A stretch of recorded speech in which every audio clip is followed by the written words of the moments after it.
For 20 years, the Miami Heat has been a staple in the South Florida community. It was a franchise built from scratch. Something big was happening in Miami. 4 men had one dream. If it wasn't for Ted Arrison's money and commitment to Miami, there wouldn't be a Heat. It was a dream that caught fire. The Miami Heat select Ron Seikaly. Sparked by a tenacious young team. Let's go now!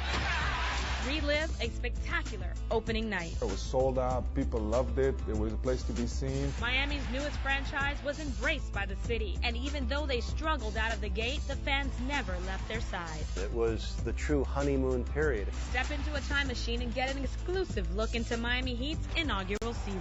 2 seconds, 1 second. Sparrow jumps out on its way. Sparrow got it! Miami wins!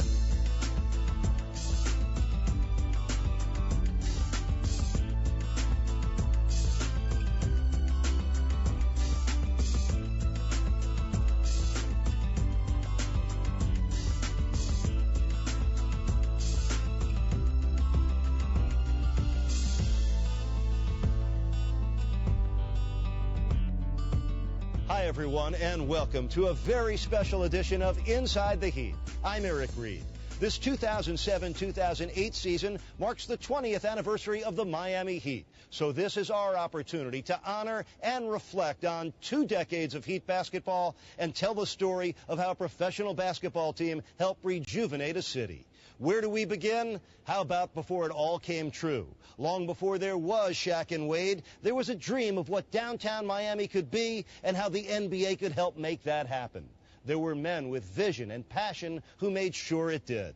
One man mattered more than all the rest. Ted Arison. He will always be the patriarch of the organization, for without him, the Miami Heat may not have happened. In the early 1980s, Miami was a very different city than it is today. It was a city in transition, looking to restore its reputation and reinvent itself. At that time, the lifestyle of South Florida, for better and for worse, was depicted nationally on television.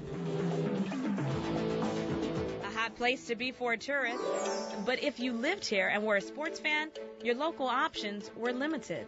Miami was a one-sport town. It was all about the Dolphins. I mean, and it was the only team that was here.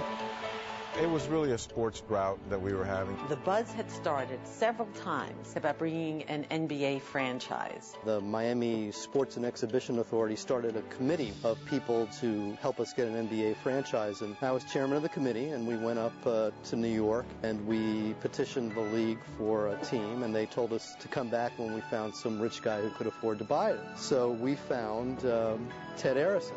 By 1986, 4 men, 2 from Tel Aviv and 2 from Brooklyn, had stepped to the forefront and eventually made Miami's NBA dream a reality. Remember the story. Ted Arison was a devout philanthropist to the city of Miami and cared immensely about its growth.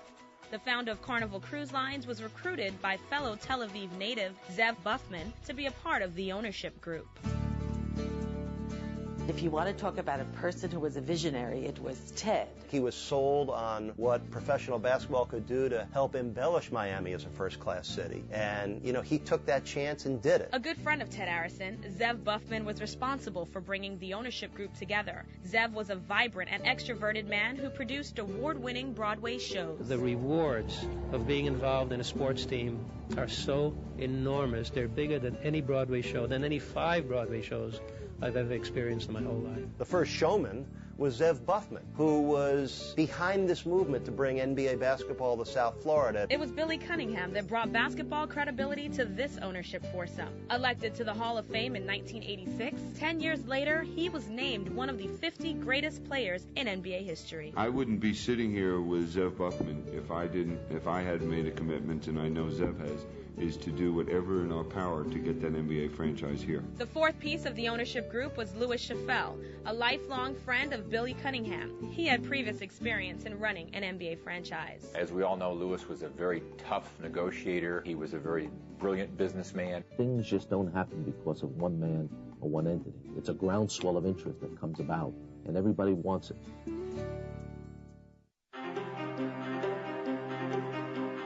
Something big was happening in Miami, something big in terms of the revitalization of the city. On August 4th, 1986, ground was broken for the Miami Arena in the heart of Overtown. The choice of Overtown for the Miami Arena was a defining moment in the Magic City's future. It was a precondition to getting a franchise to have plans in place and financing and the design. With building plans in place, it was time to take action. We had to go to the Board of Governors meeting in Arizona and make our formal application, and we took Ted with us. I was the one designated to tell Ted, and I said, "Congratulations, Ted, there's good news all around." He said, "Well, what's that?" I said, "Well, you are surely going to be an investor as Miami gets an NBA franchise, and it's been granted. And number two, you have to be the lead investor and the majority investor," which was not his intention at all. After we made our presentation, Ted came out and we all got in the elevator after that, and he's laughing. And I said, "Ted, what are you laughing about?"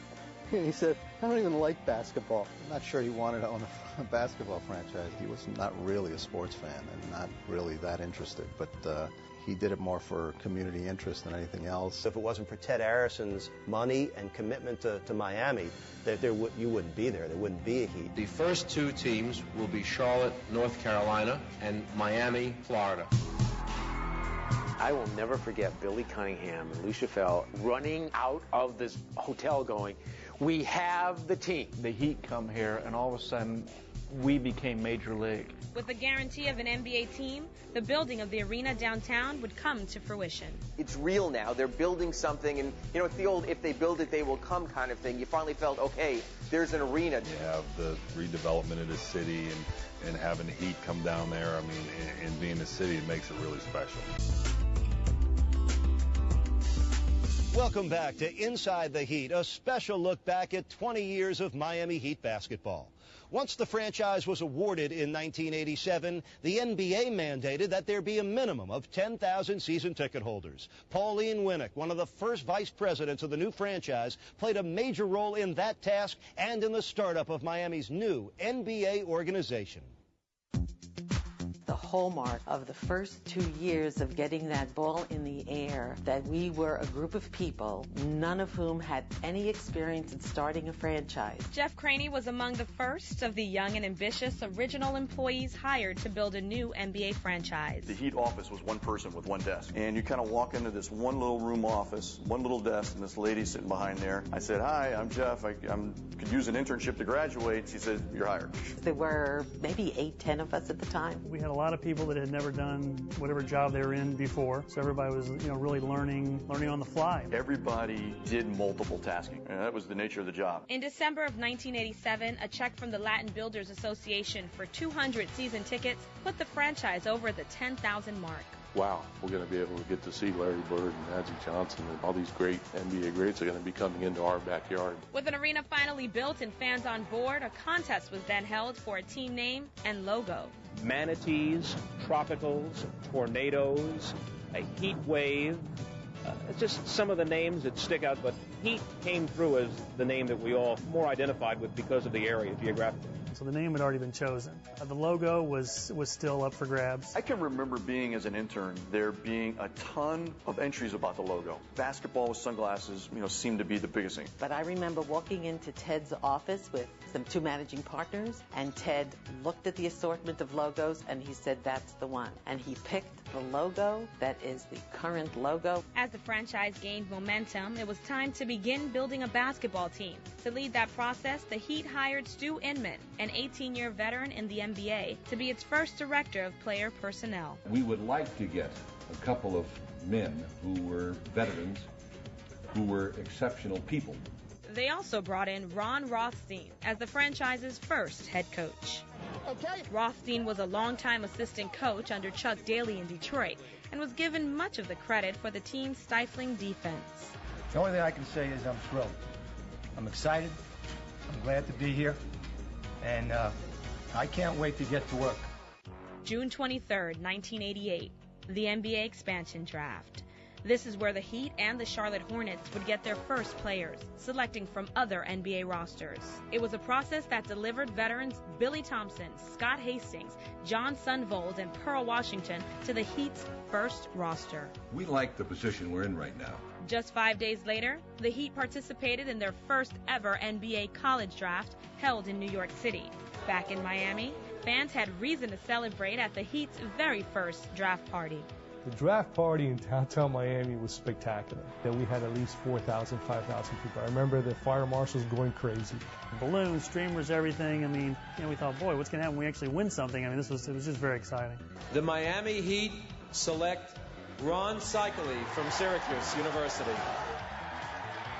He was perfect for Miami. He was a Mediterranean guy, part Greek, part Lebanese. He spoke many languages. I've wanted to come here from day one, so I really had a choice. If I was a free agent, I would have picked to come here. With the 20th pick in round 1, a selection acquired in the expansion draft, the Heat chose shooting guard Kevin Edwards from DePaul University, and then added a second-round gem in blue-collar power forward Grant Long from Eastern Michigan University. So you were trying to build a foundation of some veteran players, but mostly young guys that you could add to year after year and build something. We went with the younger route. We got to play our younger players and give them the experience of playing in the NBA. With a philosophy that I think always works, which is we're going to have a team that's going to make you proud on its hustle. We may not please you with the final outcome, but we'll be better each year. It really was an emotional thing that we were able to ignite the passion of Miami. We just ignited the imagination. And the very first slogan was, "The dream catches fire." And that's really what it was about, that we had a dream and that it caught fire. Welcome back to Inside the Heat. In the fall of 1988, the first Heat team was built from scratch and comprised of 6 inexperienced rookies and 6 grizzled veterans nearing the end of their careers. They would blend together to create the Miami Heat's inaugural team. On October 8, 1988, the Heat opened its first training camp at the University of Miami. While the team was preparing for its first season, it was up to the front office to prepare for the first regular season game in franchise history. A lot of us had never put on a basketball game before, had never worked for a franchise. You had no one to go to. You had no choice, so you had to just find a way to get it done. Everything in the arena had only been tested a few times, scoreboards, the stats crew, all the statistical systems, all these kinds of things. It was hectic. I think we all slept in the office. Just 2 days before their first game, the Heat made a significant addition, signing veteran Rory Sparrow, who instantly became the team's first leader and starting point guard. Finally, on November 5th, 1988, the Miami Heat premiered on opening night. It is truly showtime in Miami. We were in regular tuxes, and of course the giveaway was the tuxedo T-shirt. The atmosphere was very Hollywood. We had Don Johnson, we had everybody coming out in tuxedos. It was all a part of the coming out party, the introduction of the Miami Heat to the Miami community. And I remember really feeling a sense of accomplishment, but a sense of pride too, to be part of this, and the fact that it really was history. With the first game underway at Miami Arena against the Los Angeles Clippers, Rory Sparrow made the first basket in Heat history, nearly 4 minutes into the first quarter. When Rory Sparrow pulled up and hit that mid-range jump shot, we're all kind of holding our breath, hoping this thing would go in. I felt very comfortable about the shot, and it went in, and the place went crazy, and I was like, okay, that's 2 points, and we still got to get back into this game. The team kept competing, but unfortunately, it wasn't enough. The Heat lost its first game against the Clippers, 111-91. Those first Heat fans fell in love with their team, regardless of their record, and displayed their support night in and night out. The Heat was quickly becoming known as a scrappy, hard-working team on the court, and from day one, for the in-game entertainment and a fan experience that surpassed any other NBA team. I think the ownership group at the time knew that the team was going to take wild result and that we needed to be an entertainment avenue. We were always stretching our imaginations, that nothing was impossible. Winning games was another story. Rothstein's Heat played hard but went unrewarded. 17 games played, 17 games lost. To say I'm not frustrated, I'd be a liar. But I ain't quitting. and those guys won't either. The Heat was drawing attention for the wrong reason. The 0-17 start was the NBA's worst ever record to begin a season. It was a cruel and difficult introduction to life in the NBA, and it left many people wondering just when this expansion team would earn its first win. The frustration starts building because you're right there. You're not getting blown out. You're working hard. You're matching up. Just a couple of mistakes here and there could turn the game. You're watching the late night shows and you become part of the jokes. And I say to myself, we got to win sometime. Every time the Heat loses, we're going to add a candle to this altar. And unfortunately, as the Heat kept losing and losing, we kept adding candles. Their collective heart and hustle did not go unnoticed. The team kept fighting for a win, and the fans kept fighting for their team. We're not going to give up, and we just hope that the people that are supporting us are not going to give up, and we're going to get a win sooner or later. I was still worried whether the fans had ever left us, and they never deserted us. We'd lose games, but we'd walk off the court, man, and the crowd is just cheering, good job. The respect the community had for the hustle and the fight and the energy that Ronnie Rothstein and Tony brought to that team. It was just great. I just said, look, it doesn't matter. We've got to show up the next day and do what we need to do to try and get a win. We were measuring ourselves about how much more competitive we were getting, how much better we were running the system, how much better we were playing defense. And it was our philosophy that if we continued to do these things, we would get our win. And eventually, they did. The first victory hangs in the balance right here. Nixon on the outside. 5 seconds, 3 seconds. Nixon stops, jumps, shoots. It's on its way. No good. Miami Heat win. The Miami Heat win. Pat came running up to me, and I was like in shock. Pat wasn't the hugging kind of guy. And Dave wasn't the hugging kind of guy either. And, we hugged. It was just the emotion of the moment. It was the first euphoric moment in Heat history when we finally got that first win. It was like a 50-ton gorilla just was off our back. It was just so relievful just to get that win finally. It felt like we won the World Championship trophy. The only thing to miss in the locker room after that game was champagne. Everybody was happy, everybody was upbeat, and we felt like we had accomplished something and we could kind of build from there.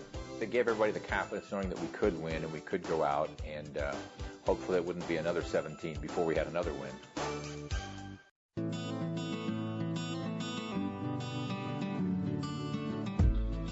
The Miami Heat franchise initial startup cost in 1987 was $32.5 million. The approximate cost for an NBA franchise today is around $375 million, a difference of over $342 million in just 20 years. Welcome back to Inside the Heat. The Miami Heat had earned the right to be a franchise, built an organization, and after losing its first 17 games, won one in Los Angeles. Now it was time to give the home fans in South Florida something to celebrate. On December 23rd, 1989, the Heat hosted the powerhouse Utah Jazz with their two stars, Karl Malone and John Stockton. It was Friday, December 23rd. The win at home, it felt like a championship, not just a game. Everyone jumped to celebration. What a holiday present. The Heat win at home. 101-80. The Miami Heat get a victory at home. And this crowd is loving every moment of this one tonight. There's just a lot of euphoria among the people that you work with. They were dancing in the aisles. They were carrying on. We all kind of savored that win for 2 or 3, 4, possibly 5 days. Another challenge in that first season was Miami's placement in the Midwest Division of the Western Conference. The only reason we were put in the Midwest Division and the Western Conference was in fairness to the other teams in the East, to strike some kind of balance. Teams were not taking charter flights, they were flying commercial. So it added a tremendous amount of travel time that other teams did not have to deal with. You had to take the first plane out in the morning. So if it was 6 o'clock and you just played a game, 6 a.m. you got to be at the airport, you got to check in. Commercial flights. It was always fun. It was always intriguing, I guess, because you would always wonder who's going to miss the flight, who's going to miss the bus to the plane. Mid-January 1989 brought unprecedented drama. The nation's eyes were starting to focus on the Magic City as it prepared to host Super Bowl 23. But a sweet week turned sour when harsh reality intervened.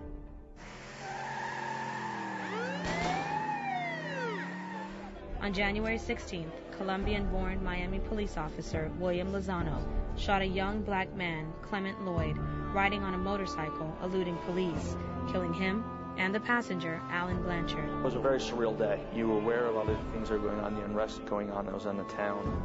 and, the feeling for, how helpless you feel when something like that's going on. Rioting began in Overtown almost immediately after the incident and lasted for 3 days, resulting in 1 more death, 11 injuries, and 13 buildings burned down. It was a sad and difficult time for Miami as civil disobedience and racial tension polarized the community. On the second day of unrest, the Heat had a game at the Miami Arena in Overtown. The city just went up in flames, and I can remember watching much of the city burn right from my building. I grew up in war-torn countries, and the least I expected was me driving to an NBA game and having roadblocks, and we weren't allowed to get to the game. With tip-off just hours away, fearing for the safety of the fans, the Heat-Suns game was postponed and later rescheduled. It was the first time ever that an NBA game was canceled due to a civil disturbance. It really wasn't the team's decision per se, because safety for our fans was paramount. And the police at the time felt that they could not give us adequate police support. And I recall, after doing one live shot, an interview with Ickey Woods and his family, we looked out of the window and we saw downtown Miami burning. Hundreds of Miami police officers, and many with batons and the plastic shields.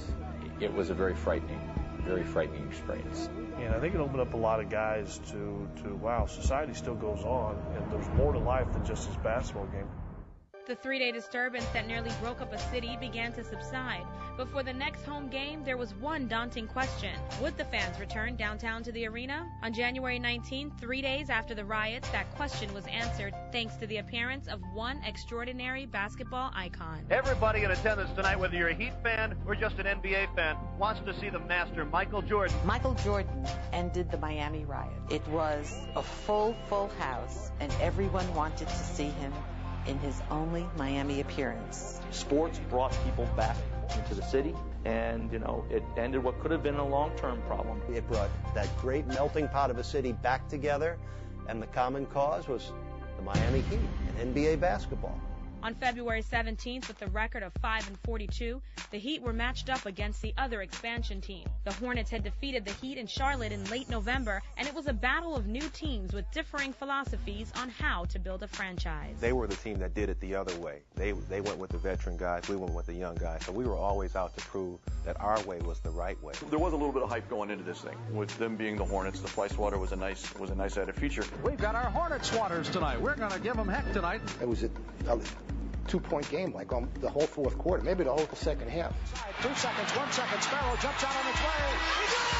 Sparrow got it! Sparrow hits it! Miami wins! And the stands converged. Everyone throws all the fly swatters into the crowd. It was just the sea of fly swatters that were coming down. We were the expansion champions. We had beat the other expansion team.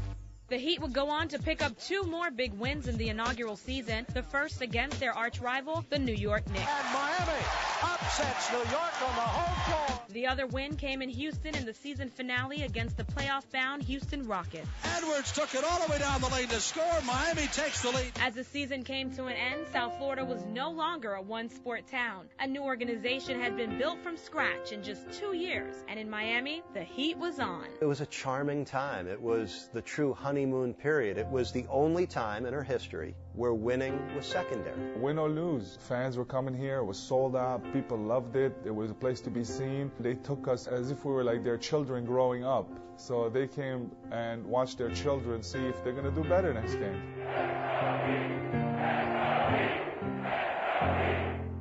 The Miami Heat was on the rise. Here's Rice, a jumper. We made it. Miami wins the game. You could begin to see, starting really in the second year, the development of a team. It was a young group of players growing together, devoted to its fans and its city, even through a natural disaster. It looked like someone dropped a bomb on the Homestead area. Try to rebuild the city and do whatever we could. Experience the Heat's first taste of success. The lob, Beckham! The Miami Heat, at that point, was here to stay. It was the end of an era as the Heat reached its peak. It was just like you're losing your family. And at our darkest hour came the biggest thing that ever happened to the Miami Heat. When Mickey took over the franchise, that's when the franchise was going to now take off.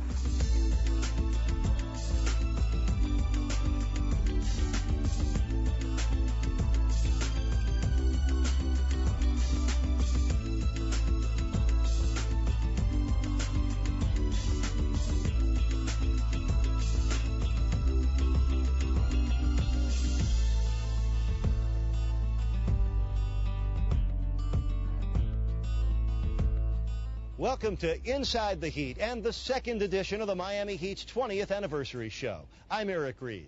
The 1989 NBA draft was the next chance for the Heat to improve and add more young talent to the team. After finishing their first season with only 15 wins, Miami owned the fourth pick, which to this day remains the best draft position in franchise history. It was clearly a pick they needed to capitalize on. For a team being built with young players, this was a crucial choice in that building process. The Miami Heat selects Glenn Rice from the University of Michigan. I really kind of favored Miami. I didn't really tell no one, but I really enjoyed the time I had down there. At that time, it was one of the best feelings ever. That's one of the things that you work so hard to a point to get to. That might have been the most significant draft in Heat history because we were last in the league in year one in scoring. And by luck of the draft, with the fourth pick, we took Glenn Rice coming off the national championship at Michigan. And with their second pick in that draft, they chose Sherman Douglas, another well-known college player. He had a terrific career as the point guard at Syracuse. He was Ronnie Cycli's point guard when they were in college together. He would go inside, in between the tree trunks, so to speak, in the redwood forest, and come up with amazing lollipop shots. By the Heat's second NBA season in 1989-90, they had gathered a young, talented nucleus consisting of Ronnie Cycli, Glenn Rice, Sherman Douglas, Kevin Edwards, and Grant Long. Douglas replaced Rory Sparrow in the starting lineup. Drives to the center lane, puts it up the top. Good at the goal! Sherman Douglas. Miami's young talent were a group that brought excitement to the arena, and they would grow as players and people together. There's 1 second. Here's Rice, a jumper. He made it. He made it. He made it. Miami wins the game. So as every year you're kind of watching the initial group grow and then add to the talent base. And then you could begin to see, starting really in the second year, the development of a team. In February of 1990, Miami was the place to be as the Miami Heat hosted the All-Star Game. John Sunvolt participated in the three-point shooting contest, while Billy Thompson entertained us in the slam dunk contest. 1-2, we got them both! While it was just the beginning for the growing young core of the Heat, Miami's second season was the final NBA campaign for veterans like Rory Sparrow and Pat Cummings. But this wasn't about endings. The young Heat was just beginning to rise. One player who rose more than any other was Ronnie Cycli. And the spin doctor lays it in. In between the first and second year, he worked very hard with the coaching staff on his footwork, his skill work, and the second year he came back and was the most improved player in the NBA. It's a great honor because I worked so hard during that off season after the first year to come back and be the best I could possibly be. The Heat ended their second season with 18 victories, a modest 3-game improvement from the year before. As year 3 began, the 1990-91 team added a few more young players to the mix. Forwards Willie Burton and Alec Kessler were selected in the first round of the 1990 NBA draft. Guard Bimbo Coles was acquired from Sacramento in a draft night deal for Rory Sparrow. And forward Keith Askins, undrafted out of Alabama, was signed as a free agent. Keith Askins' intangibles, what he showed as a college player, showed in the NBA. All Keith was about winning. Hustle with a capital H. I will never forget the night as a rookie. We had a game at home, and we took a beating. And I was really angry at the team when we went in the locker room after the game. Does anybody in here want to stand up now and say something to their teammates? And all of a sudden, I see this hand go up, and it was Keith. And he stood up, and he went after his teammates. I just sat back, put my feet up, and said, okay, my rookie just did my job for me. It's not a individual sport, it's a team sport. And for me to do well, I got to have everyone else doing well. You know, if I don't make it, if you're not making it, so I got to have help. And if someone's not helping me make it, I'm going to let them know about it. Season 3 ended with more good times than wins. Miami finished the 90-91 season with a 24-58 record, 6 more wins than the year before. The young core gave Heat fans hope that the future would be brighter. NBA basketball was in South Florida, and at least you saw a progression. Frankly, people didn't gauge us at that time or for those first 3 years really on how many games we won. They based us on how nice we were to them, we being the team, and how hard the team played. Inside the Heat is brought to you by yours. Welcome back to Inside the Heat and our special look back at 20 years of Heat basketball. The 1990-91 team did not enjoy great success in terms of winning games, but the Heat players stuck together and improved with a blue-collar philosophy. New additions were on the horizon, and some exciting basketball was still on the way.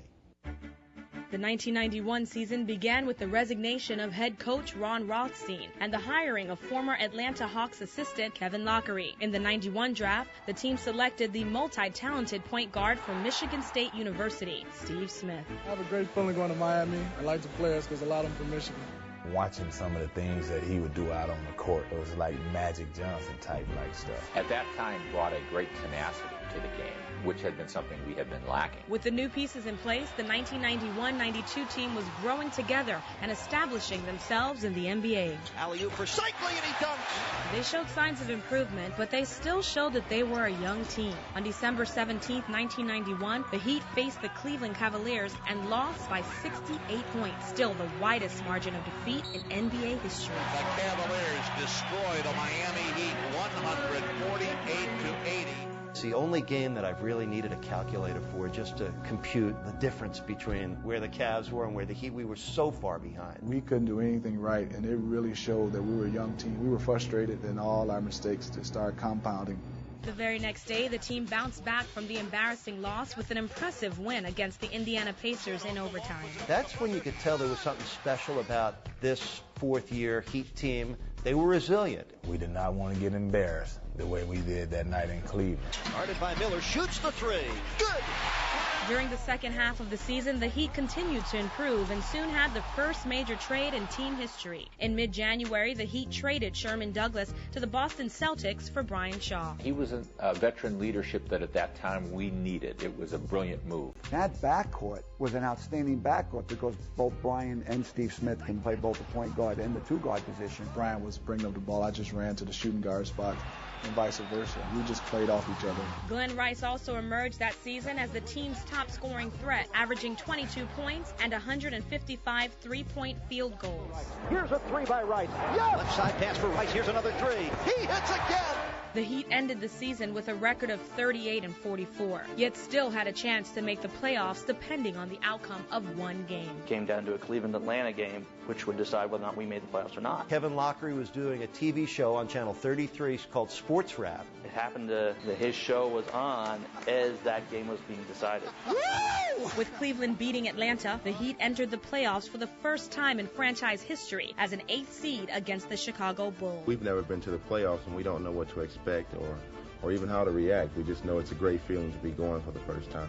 We were thrilled for ourselves, thrilled for the coaches, and mostly thrilled for the city because they had gone through so many growing pains with us as players. We have to face what was then the start of a dynasty, one of the greatest basketball dynasties and one of the greatest players in the history, if not the greatest player, Michael Jordan. The Heat played games 1 and 2 in Chicago, yet were unable to get a win. They headed home to Miami with hopes of getting their first ever playoff win in Game 3. The whole city kind of recognized that this was the first playoff game in NBA history for Miami, and I think kind of galvanized the whole community. I got to be honest with you, it's a feeling I will never forget. I walked into the building that night, and even hours before the game, I felt electricity. The building's going to blow off. That's how loud it was and how excited the fans were. We brought out the clackers, which I think we were one of the first teams ever bring these clackers for the playoffs. The vibe in that building, your heart was beating faster. And that building was so loud, my ears might still be ringing. Brian Shaw,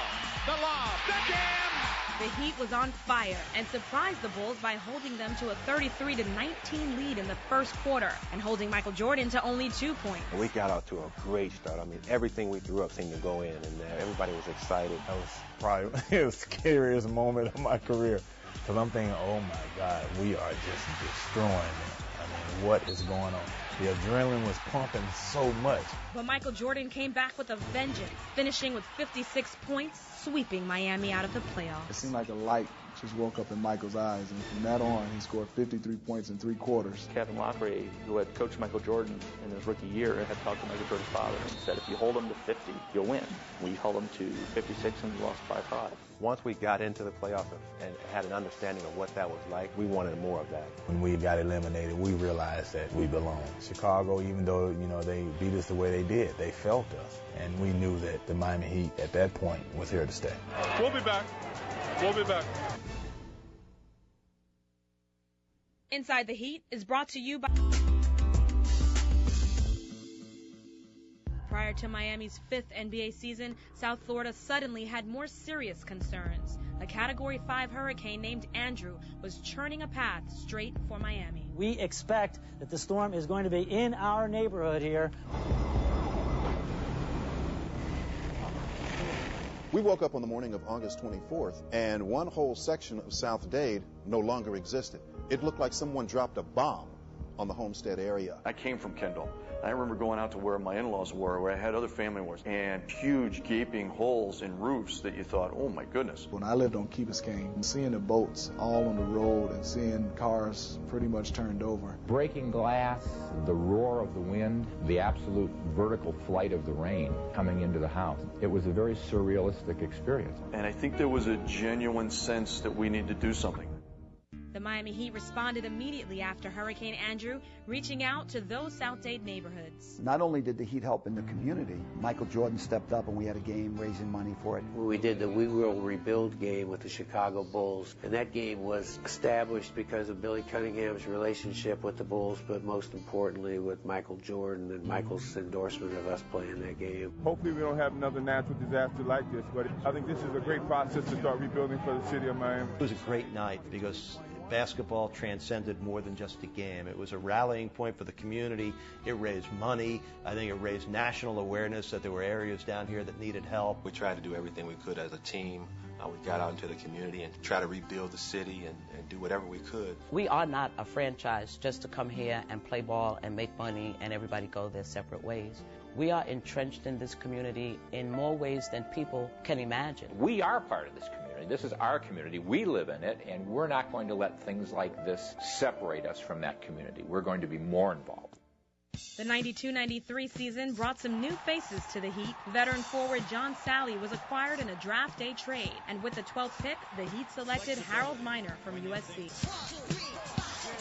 Miner, in his rookie season, would go on to win the 1993 Gatorade Slam Dunk Contest during NBA's All-Star Weekend. Remember, All-Star Weekend, he owns it. Unfortunately, the Heat did not make the 93 playoffs, ending the season with a disappointing 36-46 record. There had been improvement every year until this year, and it was sort of our first step back. The Heat responded with a giant step forward in the 93-94 season, improving to a season high of 42 wins, its first ever winning season, and its return to the playoffs. Cycling, slams it home. Great move by Smith. Oh, what a play. Unlike the first time we made the playoffs, where it took somebody else to get us into the playoffs, this year that team won their way in. Miami, how do you like us now? The Heat are in the NBA playoffs, and they win their way in. Miami would face the top-seeded Atlanta Hawks. When we got matched up with the Hawks, we really thought that we could win that series. We went up to Atlanta. They were the 1 seed, and we're the 8 seed, and we win that first game. The biggest win in the history of the franchise. Their 4th playoff game, their first playoff win. When you win that first one, you just have an automatic feeling of, okay, you can do it. You know, we've beaten this team. We can beat them. We're going to win this series. There was a real intense mood for the fans and players going into that second game, and that's what sort of led to the fight. I have never seen Grant Long this upset. The benches have emptied. You saw this thing brewing all through the 3rd quarter. A melee on the court at the Omni. The big fight started between Grant Long and Dwayne Farrell and spilled all over the court, and it was your first taste of playoff intensity, and how much this mattered. The league was at a breaking point where it was okay to be physical, but there was a line that you crossed, and that line was crossed. I was actually defending my teammate, Lynn Rice. The game was sort of going or getting out of control. There were a few hard fouls that had took place. We were kind of getting under the skin of the Atlanta Hawks. They were supposed to beat us easily. The melee resulted in suspensions for Long and Askins for Game 3 of the series. With the Clackers in full force and the New World Symphony in play, the Heat returned to the Miami Arena and won their first home playoff game. Miami takes a 2-1 lead. The first ever playoff win from Miami Arena. We came down here at Game 3. We were confident we were going to win, and we won it. It's the first chance for South Florida to celebrate with their team over a playoff win at home. It was so exciting. We were so close to experiencing what it was like to win a playoff series. But the celebration didn't last long. In Game 4, the Heat had their first chance at winning a playoff series, but fell short to the Hawks, forcing a deciding Game 5 in Atlanta. Back in Atlanta, the Hawks prevailed, winning a hard-fought series 3-2. That was a first taste of winning, a first taste of how hard it was to advance, and it was your life lesson of what you had to do. We just fell short. It was a heartbreaker for us. They broke through in a way with 2 playoff wins in that series, but the real breakthrough would have been winning that series. It was frustrating and it was sad because the Heat could have made history.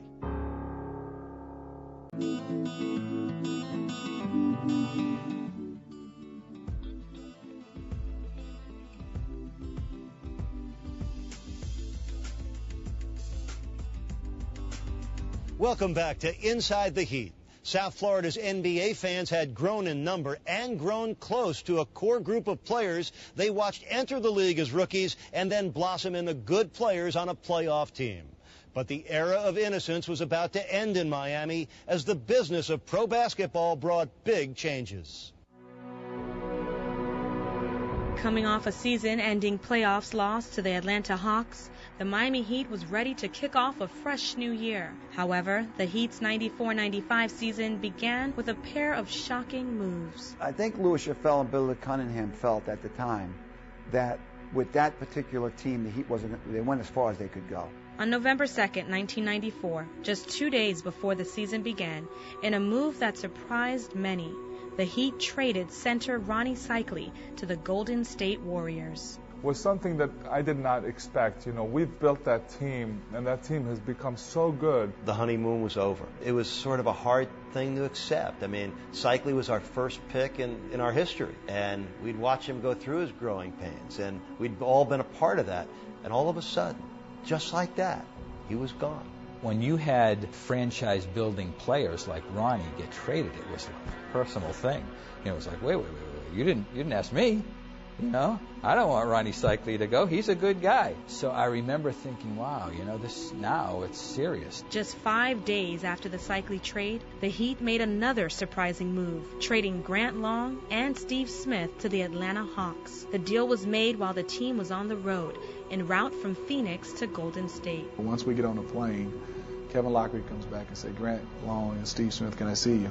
And right then I knew we had got traded. And Steve and I get our luggage and we get off the plane. We're sitting on the tarmac on our luggage saying, okay, now what do we do from here? And then to see that plane take off, I mean, it was just like you're losing your family. We were a very close-knit team back then. Steve Smith, Brian Shaw, Glenn Rice, Grant Long. We kind of grew up together. And that's why it was sad to see that team dismantled. You're talking about cornerstones being traded. That weighs a lot on you. It affects the team. Within a week to 10 days, no more Ronnie Cycli, no more Grant Long, and no more Steve Smith. This wasn't the same Heat team that we'd all grown used to and sort of grown in love with. 3 well-known and well-liked players were gone, and in their place came Kevin Willis, Sasha Danilovich, and Billy Owens. The new-look Heat were struggling.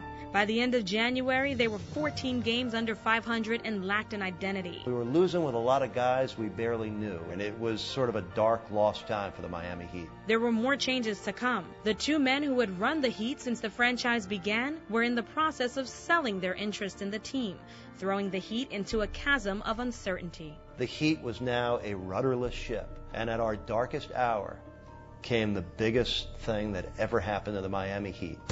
Mickey Arison, the son of Heat patriarch Ted Arison, stepped forward to purchase the interests of Cunningham and Chaffel.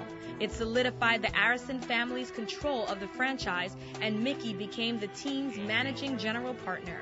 What happened was that my father moved back to Israel in the early 90s and turned over the investment in the Heat to me. And at that point, with Lou and Billy leaving, it was a team really without a basketball organization, and we were really starting from scratch. At that moment, when Mickey took over the franchise, that's when the franchise was going to now take off. It was then during the NBA's All-Star break in Phoenix, as Harold Miner repeated as the slam dunk champion. Oh, yes. And Glenn Rice won the three-point shootout. The heat wave up in here, y'all take note.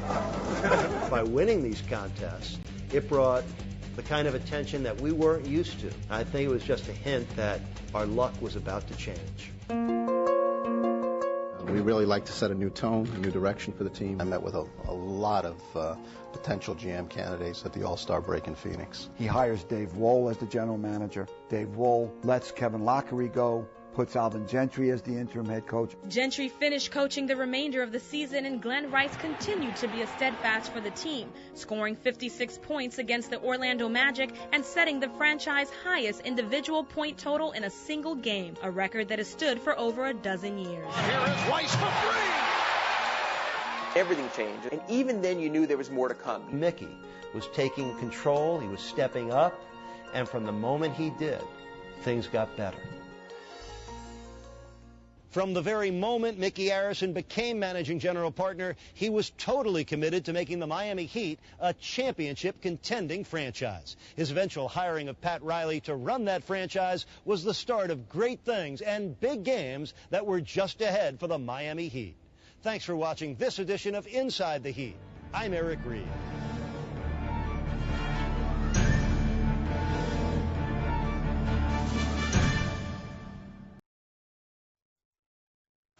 With new direction came big changes for the Miami Heat. Arguably the greatest basketball coach in the history of the sport, and now he was with the Heat. There's this image in my mind about the symbolic parade, this championship parade. All of a sudden, the Miami Heat had something it never had before. It had an identity. We're the hardest working, toughest, nastiest team in the NBA. That season was the season that he became rock stars. Witness the birth of one of the most intense rivalries in sport. Watch out, this one's going to get really ugly. And it ignited one of the greatest comebacks in history. Hardaway for three.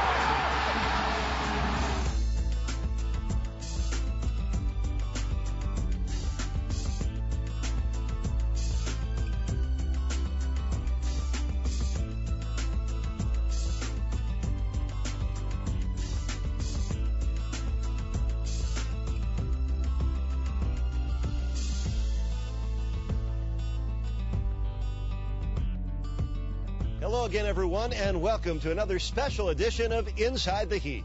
I'm Eric Reid.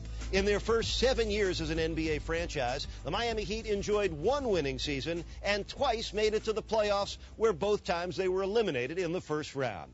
Not bad for an expansion team, but not noteworthy otherwise. Then, in the summer of 1995, Mickey Arison changed the course of Heat history and set the tone for a new era of Heat basketball with the first of many bold moves.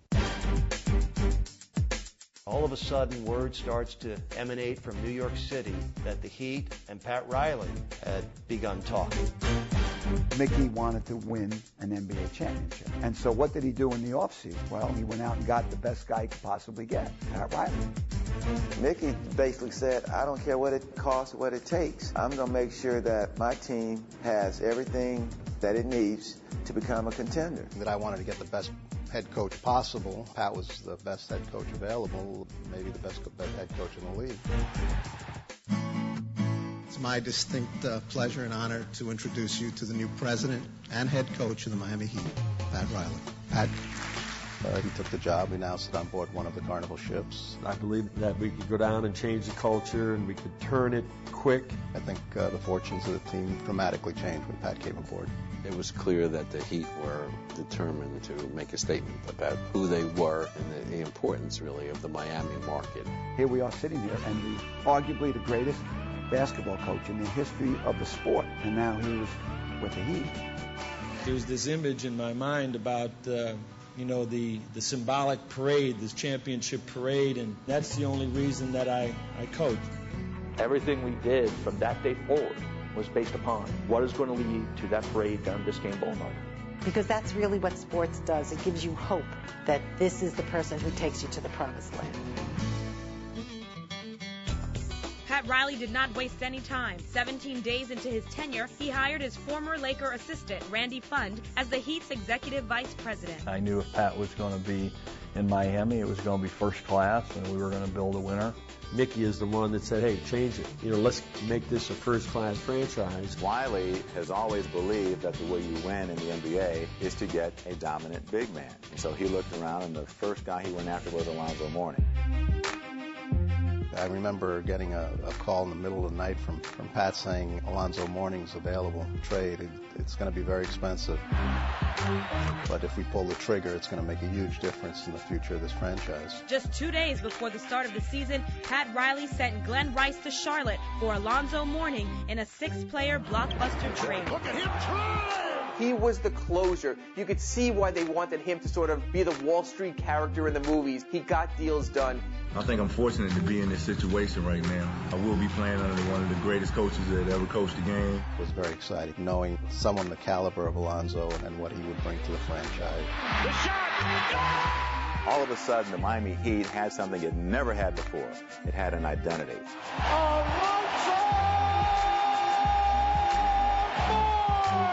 It was like a God thing. I didn't expect something like that to happen this quickly, and that just sort of launched. It really did. It really launched the start of my tenure here in a very positive way. The Heat launched its new era, winning 11 of their 14 games. In mid-December, the Heat faced the Knicks in New York. And there's always been an inherent rivalry between Miami and New York. Something has to happen to make that rivalry happen. Going back to New York, I knew what was coming. I was getting nasty letters from fans. I was getting death threats. And I can remember the headlines in the paper, Pat the Rat coming back. Pat the Rat? Pat the Rat.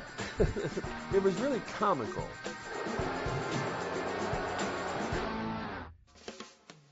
By the end of February, the Heat were languishing at 24-29.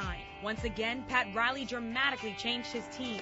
At the trading deadline, in one of the biggest trading days in NBA history, Miami completed 3 separate deals involving 10 players that would include the acquisition of Tim Hardaway. But before they could arrive in Miami, there was a game to be played against the world champions. We had 8 guys. I mean, we had to hustle Tony Smith in here like quick to even be legal. And if we didn't, we're going to have to sign somebody off the street. With only 8 players available, Rex Chapman led Miami to one of their most unlikely and memorable wins in franchise history. Rex for 3. Oh, boy! Rex Chapman! Pat Riley gets his most pleasing and most significant win as the head coach of the Miami Heat. It came at the right time. I needed a new scenery. I needed a new life. You could tell that the energy was here. They wanted something to happen now. I got skills. With Tim and Alonzo, we had our first national stars. Those 2 guys turned the franchise around. Hardaway! When Pat Riley and Alonzo Mourning and Tim Hardaway got here, they became the core and the identity of the Heat. Got it to show for the stuff. Riley's first Heat team finished with a 42-40 record and made the 1996 playoffs. We made the playoffs. The fans were excited. We got beat, of course, by the Bulls, but we had something going for us. Tim Hardaway took it away from Jordan and laid it in. Despite being swept by the Bulls, the Heat were optimistic about their future under Pat Riley. It was just the beginning of what was to come in the Pat Riley year in Miami. Welcome back to Inside the Heat. In the summer of 1996, the Miami Heat made more changes to an improving roster. On consecutive days in July, they signed a pair of coveted free agent forwards. First came Juwan Howard, followed by P.J. Brown. However, Juwan Howard never wound up playing for the Heat. The NBA disallowed his contract. They did retain P.J. Brown, and he would become an important person and a key role player on some of the best teams in Heat history. After the Juwan Howard situation fell apart, we had already signed PJ, and I don't think that any of us, myself included, realized what an athlete we were getting. PJ was sort of an unknown factor at the time we made the trade and became an incredibly valuable player. He did every little thing that you could ask for. Hustle, rebound, block shots. He did everything. On August 22nd, 1996, the Heat added another important piece to the puzzle in veteran Dan Marley, a 2-time NBA All-Star. When Dan came to Miami, I was like, whew, all right, I got Thunder on my team. For a Thunder Dan 3. Thunder!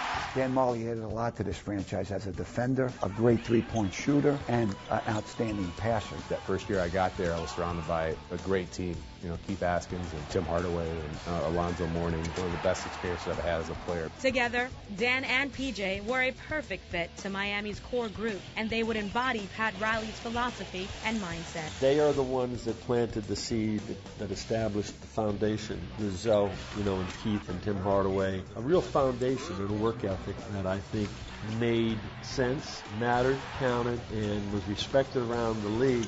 Coach knew that to win, you needed a team, and he knew that he needed Tim and Zoe. They were our superstars. They were the guys that led us night in, night out in games. But he also knew that you needed role players also to have a complete team, and you needed guys who weren't going to get all the shots, guys who were going to come out and play their roles and do their job to the best of their ability. Leonard!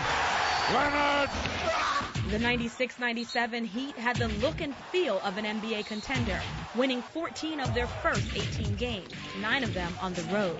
Their defense and conditioning earned them the nickname the Road Warriors. We relish the fact of being able to go into another opponent's arena. Hey, we're going to outwork you, we're going to out-hustle you, we're going to beat you up, and we're coming to win the game. Oh, my! He blew by him! Rammed him! I mean, it was amazing how we played the game defensively and how we just shut teams down defensively. When we stepped on the court, people and players knew that it was going to be the toughest game that they were going to play because we were going to make you work, and we were going to make it a living hell on the basketball court. Dan Marley for three. Wow! 3 seconds left. Leonard double pumps and hits. He hit it, and the Heat win. Rashawn Leonard, a free agent out of the CBA, emerged as a three-point shooting threat and a determined defender. Together with Tim Hardaway, they formed one of the league's best backcourt duos. Rashawn Leonard, probably the best shooter that I ever coached. Pure shooter. On the court, strong, could shoot the ball, stroke it. He played a tremendous part on our team.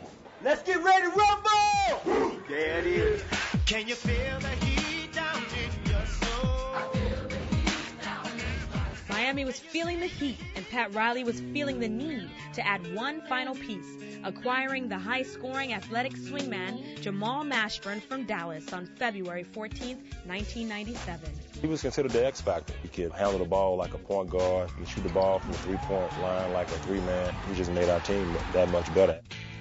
The 96-97 Road Warriors were a group of talented and unselfish players who did whatever it took for the greater good of the team. And all had one goal in mind, a championship. I was just astonished that everybody came together and would diminish a role or step up a role or on any given night step into another contribution and be okay with it. We're the hardest working, best conditioned, most unselfish, toughest, nastiest team in the NBA. That was the mantra from the first day that I walked in, and wanted our players to look to that as a philosophy and to make that part of what we are, and they did. And I think that what we did went out to the NBA. Inside the Heat is brought to you by your South Florida Mercedes-Benz dealers. Love what you drive. Welcome back to Inside the Heat. The 1996-97 team was the hardest working, most talented team Miami had seen yet. The Heat was now 9 years old and were, for the first time, a championship contending team. They were also on their way to the best regular season in Heat history. I believe a lot of teams that came in and played us, they didn't want to play against us. Our guys worked hard. They're in great shape. They came at you defensively, and it wasn't going to be an easy night. A steal by Mourning and a breakaway. Alonzo Mourning. On April 10, 1997, with their first ever Atlantic Division title in reach, the Heat beat the Pistons and needed a loss from New York to clinch the division. Miami gets it done, and it's just a matter of time until the Atlantic Division Championship is theirs. Moments later, the Bulls-Knicks game was piped live into the Miami arena. For both the fans watching the Jumbotron and the players, it was surreal.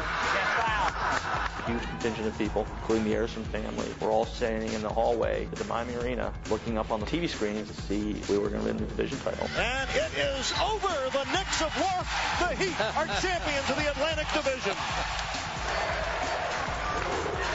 The it was the first thing that was tangible that we won. What was your first chance to get a taste of something that was going to lead ultimately to the banner? Yes, sir. This is what we're shooting for. This is where we want to be at. We want an Atlantic Division title, but the big goal was to win an NBA championship. Just before entering the 1997 NBA playoffs, the Heat had one last milestone to reach, winning their 60th game. They were up against the world champion Bulls, who were going for a goal of their own, their 70th win. It was sweet because we denied them this great regular season goal they had. A triple. Got it! And we accomplished a great regular season goal that we had. The Heat win their 60th game at Chicago's expense. I think they have gotten the swagger, the confidence that they need to be champions. The Heat finished the 96-97 season with 61 wins and 21 losses, the best regular season record in Heat history. The Road Warriors dominated and were 32-9 in visiting arenas, still a franchise best. That season was the season that he became rock stars. That's when you went to every town and you were the team that everyone wanted to beat. The Heat entered the playoffs brimming with confidence and were matched up in the first round against their former expansion rivals, the Orlando Magic. 1, 2, 3. Pat Riley's team blew through games 1 and 2 at home and were on their way to a sweep. Oh my!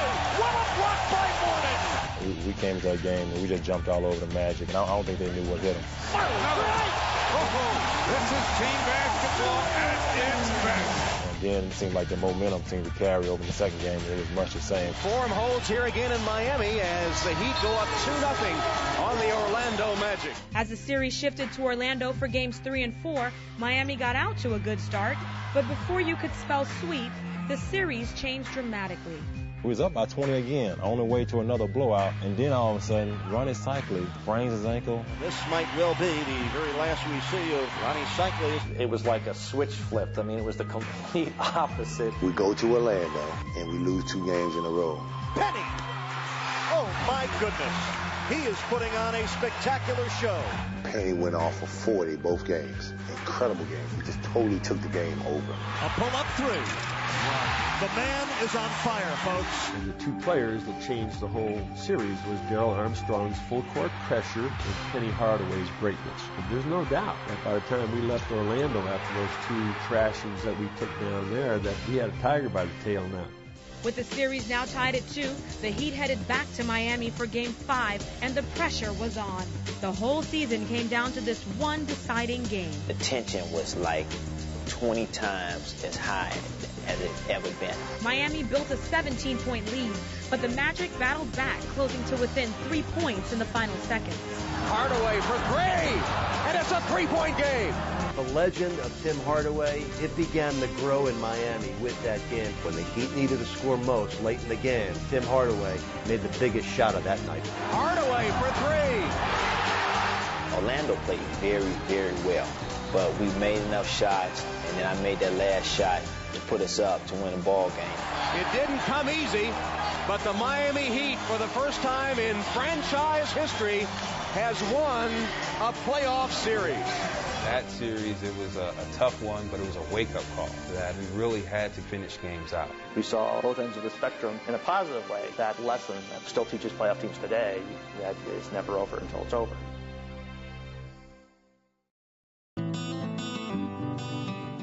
On May 8, 1997, Pat Riley was named Coach of the Year, becoming the first coach in NBA history to win Coach of the Year honors with 3 different franchises.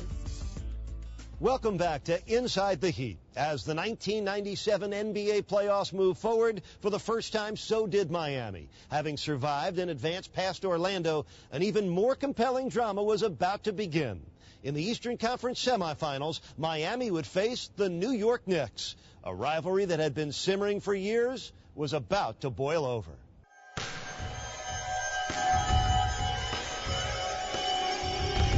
This is going to be a rivalry on so many levels. First of all, it was Pat Riley against his old team. It was Alonzo Mourning versus Patrick Ewing, 2 Georgetown buddies. It was New York versus Miami. You had the Van Gundy brothers. It existed on so many different levels. You know, you couldn't script that. There was always this feeling in the Miami arena that there were as many Knick fans in the arena as there were Heat fans. There were so many Knick jerseys that at times it was tough to handle. The series was played with that kind of venom between the cities. It was just played like we hate them and they hate us. It was just inevitable that this was going to be a war. There was Lonzo Mourning and Patrick Ewing, probably two of the best big men to play the game. Enzo was one of those guys like, hey, I'm the pupil, but I've grown a lot. I'm not the same guy that I was that you remember at Georgetown, and I'm coming out here to kick your butt also. We have definitely a brotherly type relationship off the court. When we were in between those lines, you know, it was a totally different attitude. It's just like two gladiators that know each other, don't want to go against each other, but have to. Let's get ready to rumble! Miami forces the issue. What a pass! Bodies falling all over Ewing. Oh, wow! Patrick Ewing's 24 points led the Knicks to a Game 1 win in Miami. 2 nights later, Tim Hardaway's 34-point performance helped the Heat even the series with a Game 2 victory. Tim Hardaway right now is going to work. I mean, he is taking over this game. The series was just heating up. It was on to New York for Games 3 and 4. We were not just going into a hostile game. You were going to a hostile city.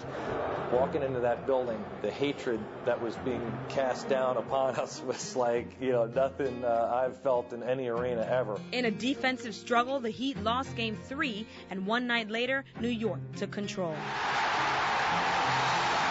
The Knicks took a 3-1 lead in the series and were ready to close it out. When they left after Game 4, they thought, okay, we're just going to wrap up this Miami Heat team. They're not good enough. Not many teams have come back from 3-1, you know that. No, but it's possible. We're not out of this. We're going back home, and we're going to take advantage of that. On May 14th, the series shifted back to the Miami Arena for Game 5. We were down 3-1. It was a must-win situation. Here comes Hardaway. Loose ball. Hardaway finds Deshaun Leonard for 3. In the fourth quarter, as the Heat's lead grew, so did the tension. You will not do this in our house. No, not tonight. It was a very emotional game. A lot of drama, a lot of guys throwing cheap elbows. It was just nasty out there. At the end, came to the free throw line. The game was over in my mind. Mr. Ward, we kind of got tangled up a little bit, and I say to this day, I can't really remember what happened after that. P.J. Brown throws Charlie Ward. Watch out. This one's going to get really ugly.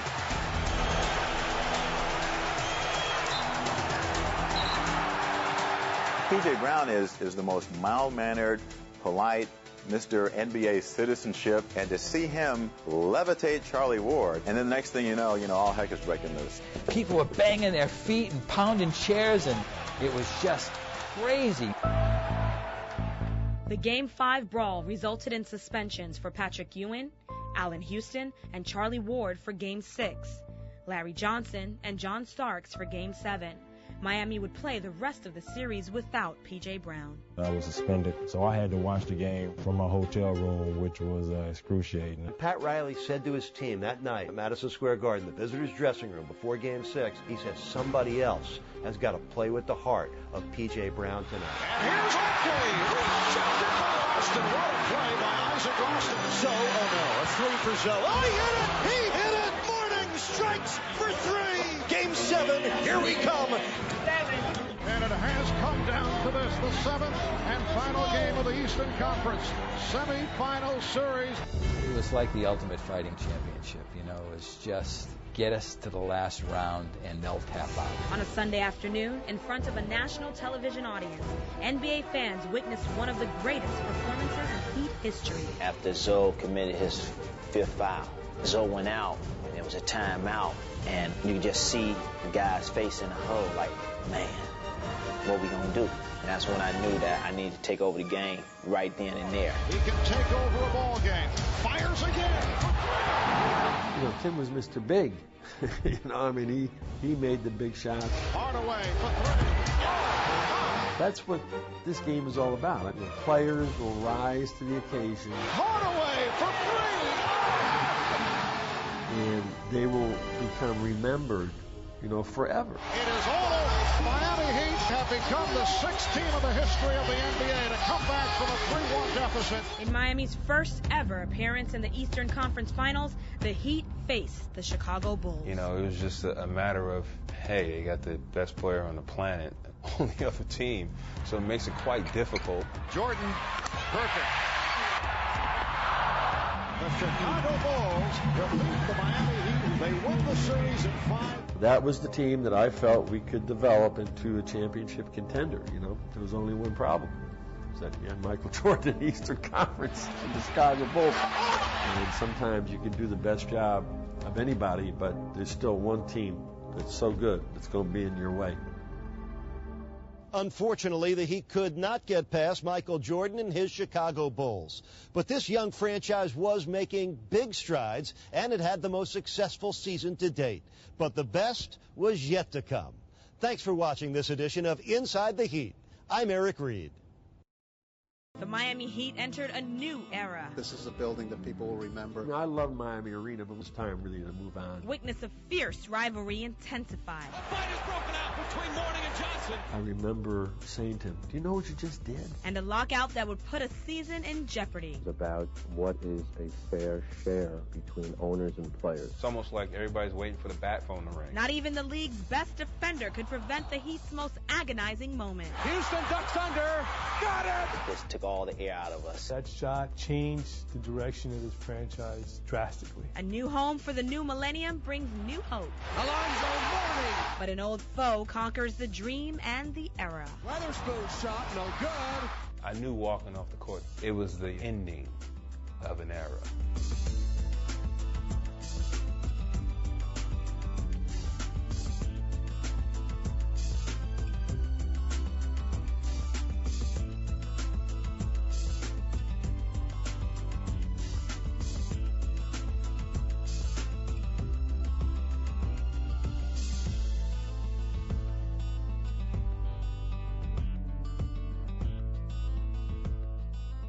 Welcome to Inside the Heat. Hello again, everyone. I'm Eric Reid. We continue our celebration of 20 years of Heat basketball with episode number 4 in this special 6-part series.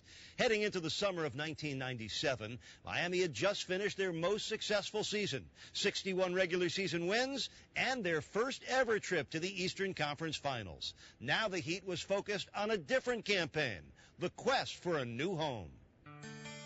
The whole new arena, truthfully, started the day we moved into the old arena. It really was not going to make it. The new arena was a very important part of the whole plan to make this team a significant part of the Eastern Conference landscape. It was a difficult process, how and who would control an arena, whether it would be downtown or in Broward. For a world-class Miami, change can start right here. We can turn this into a fantastic waterfront park. We agreed to go with a concept that Tony Ritter, who was running Knight Ritter at the time, he put a group together to lobby to get this thing done in the waterfront, and it got caught up in a referendum. But some politicians want to kill the new waterfront park. Vote no on question 284. Whether you were an assistant with the team or the head coach, everybody was doing their part to get this arena built. I'm Tim Hardaway. I play for the Heat, and this is what you want from me. The defending Atlantic Division champions began their 10th NBA season and their third with Pat Riley by winning 20 of their first 29 games. Can he get a shot up? Yes, he does! He did it! He did it! He did it! Tim Hardaway! Can you believe that, man? While the Heat was breaking through, a brand new waterfront arena was breaking ground. Supporters here at Monty's just had a victory toast because this one is in the bag. The new arena is going to be built. Let's get ready to rumble! This is a building that people will remember. Right here at the port, right next to Bayside. I mean, the whole scene should be spectacular. You won 55 games, you made it through the regular season, you won another division title, but we already learned at this point, it's not about what we get done in the regular season, it's about what you get done in the playoffs. You won't believe the intensity when you get in those playoff series and what it's like and how your heart just freaking drops when you lose a game and how exhilarated you are when you win. The 1998 playoffs are here, and as destiny would have it, It is the Miami Heat and the New York Knicks. The 1998 playoffs opened at Miami Arena, and Tim Hardaway scored 34 points, leading Miami to a Game 1 win. Hardaway step-back jumper. Kaboom! 2 nights later, the Knicks evened the series with a 10-point win. And this best-of-5 series is officially tied at 1. The series shifted to the Big Apple. Miami battled back to win Game 3. For that moment, it was a great feeling. Miami had momentum. Welcome back to Madison Square Garden, Game 4, Round 1. The two teams had similar kind of styles. They would beat you up. They would grind it out. Nobody was going to back down. Facing elimination on their own home court, the Knicks were on the verge of winning by 5, forcing a decisive 5th game in Miami. I looked at the clock and there's no time left. There's a second to go in the game. I said, let's just get out of town. Let's go home. And the next thing I know, they're toe-to-toe. A fight is broken out between Mourning and Johnson. And Alonzo Mourning and Larry Johnson fisticuffs as the game ends. We was playing it, and those two was yapping all game. They were rivals, and they were both fierce competitors. And you put the two together, and it was combustible. There's been bad blood between Larry Johnson and Alonzo Mourning for a long time. I look down, and I see Jeff Van Gundy on Zoe's leg. I'm like, what are you doing? Jeff Van Gundy is hanging onto the leg of Alonzo Mourning. He looked like just this little kid hanging onto this great big tree trunk. The one image that stood in everybody's mind was the conversation after the ejection between Pat and Alonzo. I remember saying to him, do you know what you just did? You know what you just did, Zoe? I'll never forget the shot of Pat Riley outside the visitors' locker room at Madison Square Garden, leaning against the wall. I think that's the way the whole Heat Nation felt.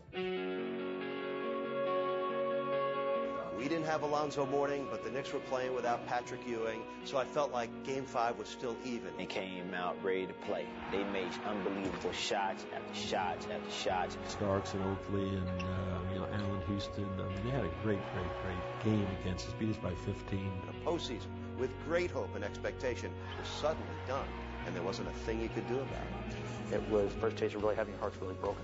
The NBA is going to bring you to your knees.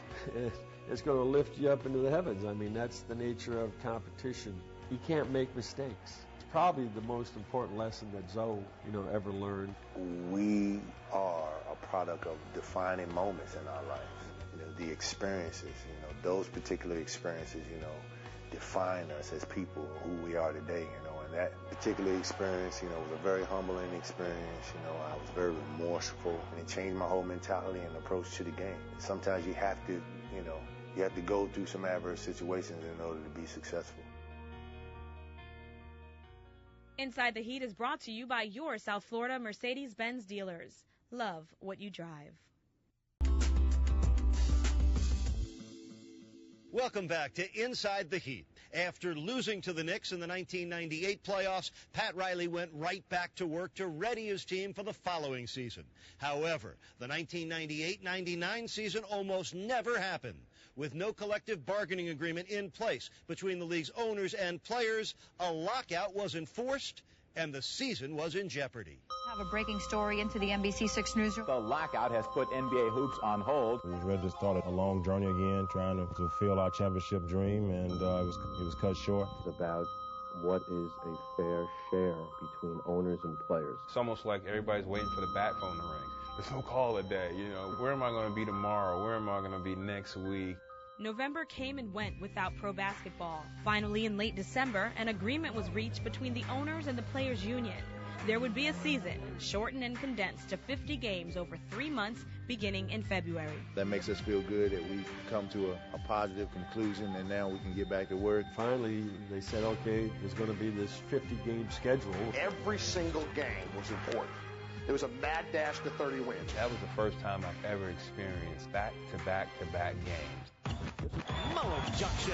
Coach believed that, defense wins championships, and that's where it all started. Because we were together for a while and been through some battles together, we knew what the system was. To be a good defensive player, you got to play with a lot of heart and attitude and hustle. They were the defensive team of that era, and it was anchored by the best defensive center in the NBA.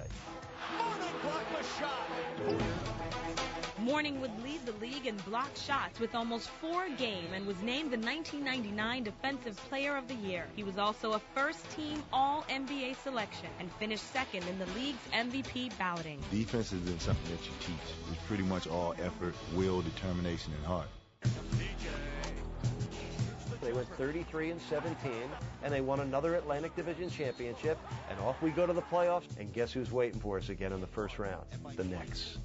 In their third straight playoff confrontation, the Heat and Knicks were back at it in a best-of-5 first-round series. During the first 4 games, the teams would trade victories, New York winning games 1 and 3, Miami games 2 and 4. The Heat get it done and win game 4. Setting up a deciding game 5. It was one of those games where the crowd was involved. It was a physical game. It was beat-em-up basketball. They knew us, we knew them. There were no secrets. It was going to always come down to, once again, that last possession. Game 5 was the final playoff game held in Miami Arena, and it did come down to the very last painful second. The game was nip and tuck all the way, but I felt that we had control in the last 2 or 3 minutes, and we were ahead in the ball game. And I definitely wanted the ball in Tim's hands, but on a possession we couldn't get the ball into Tim, and Terry Porter handled the basketball as a point guard. We went to Tim on a catch and shoot, and the ball flipped up in the air, and we never got a shot off. And then the play was free roll, and Porter was right in front of me. Terry Porter having Latrell Sprewell's trapped on the baseline, and Latrell has nowhere to go. They don't have any timeouts. They can't call timeout. Terry Porter hasn't locked in, and the worst thing that could happen to us is the ball goes out of bounds. If we get possession of the ball, we're going to win the game. And to this day, depending on who you are, you'll tell whether off Terry Porter's leg or Latrell Sprewell's leg. Did Terry Porter touch the ball when it went out of bounds? Did a fingernail change the course of history? They gave him an opportunity to set up for a play. It was a play that we used to run in New York called triangle, and we did not defend it correctly. To this day, I should have put Keith Askins in the game defensively, not to play Allen Houston, but to play the ball. Marley did his job on a lock and trail on Allen Houston. Ball came in from Charlie Ward. Keith, I know, would have reacted in a way that would have closed that gap down. Once he got through the gap, the floater was just too easy for him. It's like puts up this little floater.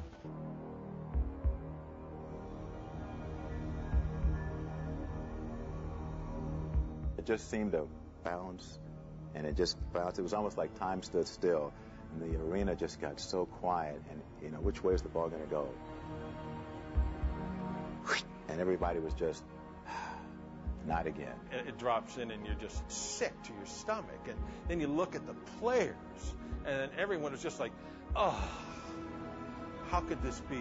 The Allen Houston shot just went in. That just took all the air out of us. That type of moment where you just went, oh, it's almost, you can't explain it, but you left totally helpless and empty. It was absolute shot to the gut, knock you to your knees. Everyone just shell-shocked walking out of the building. I remember Latrell Sprewell walking around pounding on his chest right in front of our bench. I could have decked him myself. That shot changed the direction of this franchise drastically. We were a better team than the Knicks that year, but that shot fell in, and they moved on, and we went home. About as excruciating a loss, even worse than the year before, because I felt in that lockout shortened year that we could have taken it all the way to the finals. All those scars, what made us really thirst and want to win here, because we have been so close. It was just the worst moment. It was this sudden victory for New York and this sudden heartache for Miami. We had a team, we had a hope, we had championship aspirations. This rivalry had gotten out of hand, and boom, did we deserve that bounce? It went in, and we ended up going down in defeat. Any one particular moment that you can point to and say, God, I remember having my heart ripped out of my chest. It was that moment. Inside the Heat is brought to you by your South Florida Mercedes-Benz dealers. Love what you drive.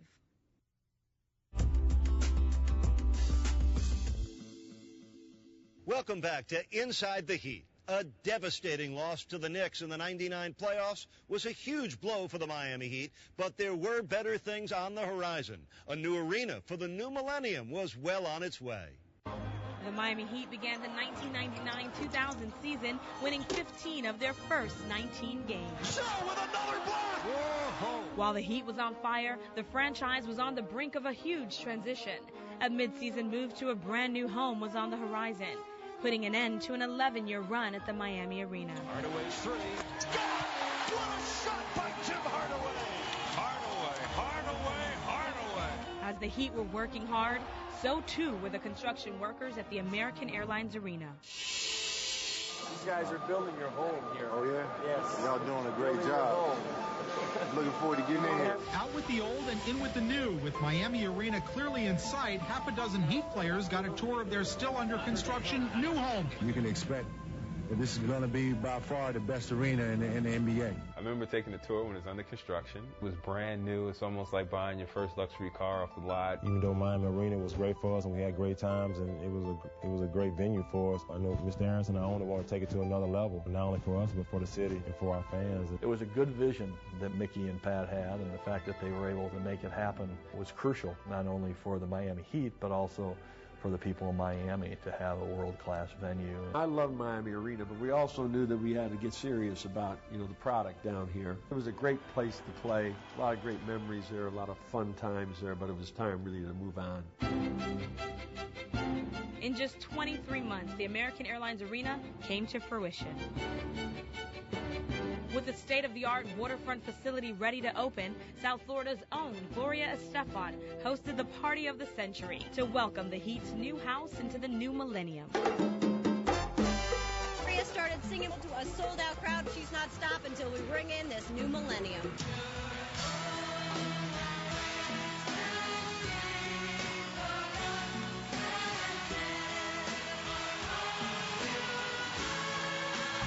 That memory of that concert that she put on was an unbelievable memory, and then to follow it 2 days later with the opening basketball game here. On January 2nd, 2000, the Miami Heat hosted the Orlando Magic in the first game played at the brand new American Airlines Arena. The new era in Miami Heat basketball. A sellout crowd of over 19,600 expected here tonight to see the Heat's brand new house. You have to condition yourself physically, mentally, spiritually. There comes a time when you have to plant your feet, stand firm, and make a point about who you are. First jump ball in the new house. Joe with a block! Marley for three. Under! He hit it! Under!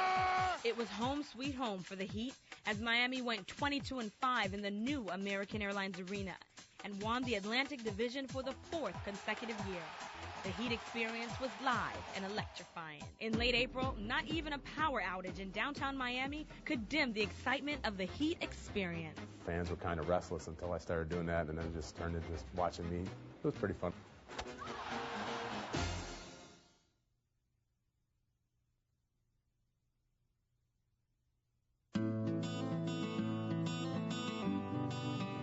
When the Heat and Jazz clinched divisional titles on April 16, 2000, they became the 10th and 11th teams in history to win 4 or more consecutive NBA divisional championships. Welcome back to Inside the Heat. By the end of the 1999-2000 season, the Heat had won 52 games and a 4th straight Atlantic Division title. Alonzo Mourning again led the league in block shots and was named Defensive Player of the Year for the 2nd consecutive season. Mourning brought his Heat to the playoffs for the 5th straight year, and this time Miami would be matched up against the Detroit Pistons in the first round and would be without their all-star guard, Tim Hardaway. Before a sellout crowd in the brand new American Airlines Arena, Miami took a 2-0 series lead led by Anthony Carter, Alonzo Mourning, and Jamal Mashburn. Look out for the lead. Big play by the Mashman. That was a good feeling, especially being in a new environment and seeing that atmosphere. The Heat have won! The Heat have won Game 2! The series would end in Detroit with a Heat win in Game 3, completing a first-round sweep, another franchise first. The Heat moved on to the Eastern Conference semifinals against a team they knew all too well. For the 4th consecutive postseason, Miami would once again battle with the New York Knicks. It was just inevitable that the two of us would find our way to meet each other. These guys were our arch rival. They were our nemesis. They were the ones that was always right there in front of us. And I feel like we want it. We got to go take it. The series began in Miami with Tim Hardaway back in the Heat starting lineup. But it was Alonzo Mourning's 26 points that would help the Heat take Game 1. Mourning. No way. Alonzo Mourning In Game 2, the Knicks would even the series with a 6-point win in Miami. Ewing overshot. Tough shot that drops. In Game 3 at Madison Square Garden, the Heat and the Knicks would battle fiercely through 4 quarters and into overtime. Carter with 5, drives, lofts it up, tipped in! As the series continued, both teams would hold serve on their own home court. The Knicks won Game 4 in New York. Let's get ready to rumble! And the Heat took a 3-2 series lead with a hard-fought win in Game 5. Marley from deep. Oh, my. Did you say deep? That was in Broward County, folks. Miami now had the opportunity to close out the series with a Game 6 win in New York. Time to play. It's time to finish. Carter for 3 and the win. No good. New York wins. Everybody knew every game was going to go down to the wire. Every single series was the 7th game, and every 7th game went down to the wire. For the 4th year in a row, that deciding game would be in Miami, and once again would be decided in the final seconds of the final game. We had control of the game with about a minute to go, and then we made a defensive error that opened up a Patrick Ewing dunk. I went for a steal on Patrick when I could have just played behind him and played him tough and made him take a tougher shot. They're coming inside to Ewing. And Ewing with a jam as Alonzo Mourning, for some reason, gambled and went over the top, leaving Ewing a clear path to the bucket. With the Knicks ahead by 1 point, the Heat had one final chance to win the game and the series, following a timeout with 7 seconds to play. I kick it out to Mash, thinking Mash would take that shot, and instead of shooting the ball, Mash passed it to Spoon. When I saw Patrick Ewing running at me, I understood what type of defense they would play. So if I pump faked or I tried to drive, I knew there would be a collapse and somebody would be open. And I swung at the Clarence Weatherspoon. But what I wasn't expecting was Clarence Weatherspoon, I guess, to hesitate or ball fake with it.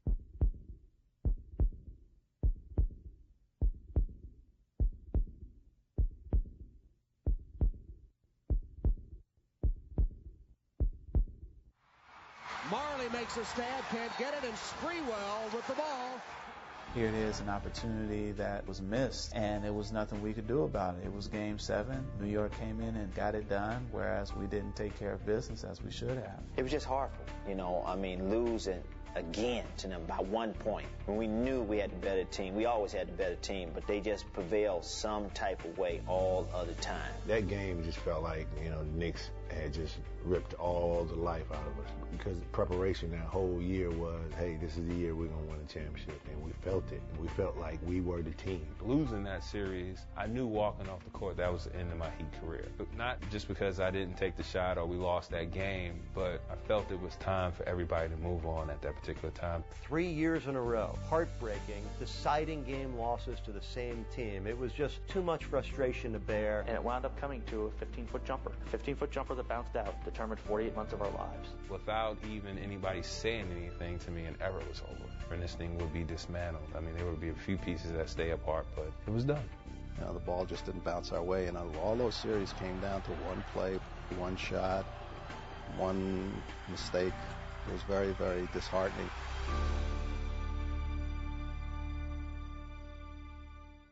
This would be the final chapter in the Heat-Knicks playoff rivalry, clearly the NBA's best rivalry in the 90s. It was 4 straight years of playoff battles that all went the distance. But after being eliminated by New York for the 3rd straight year, changes were coming for Miami. Thank you for watching this edition of Inside the Heat. I'm Eric Reid.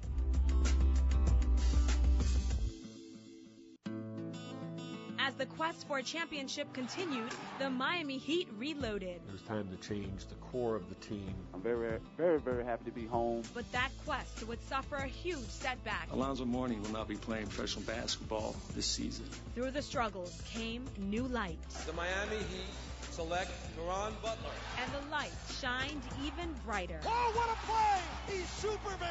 He helped make basketball matter in South Florida again. The young and talented Miami Heat gave South Florida a season to remember.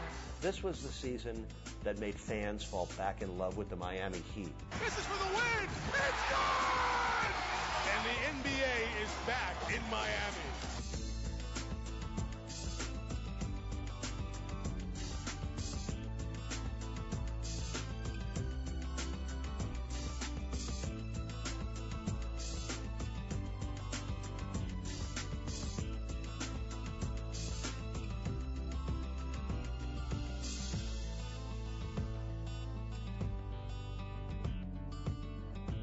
Welcome to Inside the Heat. Hello again, everyone. I'm Eric Reid. We continue our celebration of 20 years of Heat basketball with episode number 5 in this special 6-part series. In the 2000 playoffs, Miami faced their rivals, the New York Knicks, for the 4th year in a row. And for the 3rd consecutive time, the outcome was devastating. Those 3 playoff eliminating losses, 2 of them by 1 point, remain some of the most painful moments in Heat history. And after all those playoff battles and heartaches, it was time for change. And heading into the summer of 2000, change would come, and the Miami Heat roster would be dramatically different. The last 3 years in a row were nothing but misery. I felt that it was time to change. In the summer of 2000, Riley pulled the trigger on 2 trades that resulted in major changes for the Heat.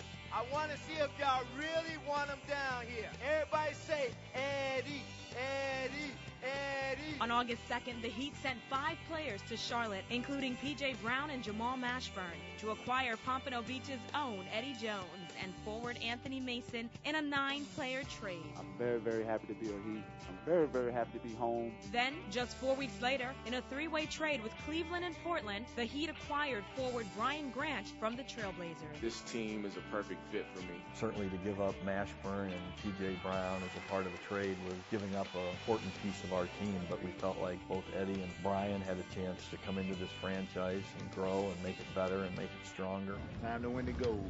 In the fall of 2000, Alonzo Mourning and Tim Hardaway represented the Heat and the nation on the USA men's basketball team that captured the gold medal at the Olympic Games in Sydney, Australia. It was exciting to stand on the medal stand to represent our country. A lot of people don't win gold medals, and you have to preserve that, and that's something in the memories that you just keep forever. It was just great for us to win that together. But that feeling of elation and excitement soon turned into fear and concern. We were coming back from the Olympics. On the plane, Zoe had me look at his legs, which were swollen, which was really unusual. We touched his thigh, and when we touched it, the skin went down, and it took its time in coming back up, and it was some freaky stuff. And the next day, training camp opened, and he got a physical, and that's when we came up with there being a kidney problem. I've been in this business for 25 years. I've never heard of this.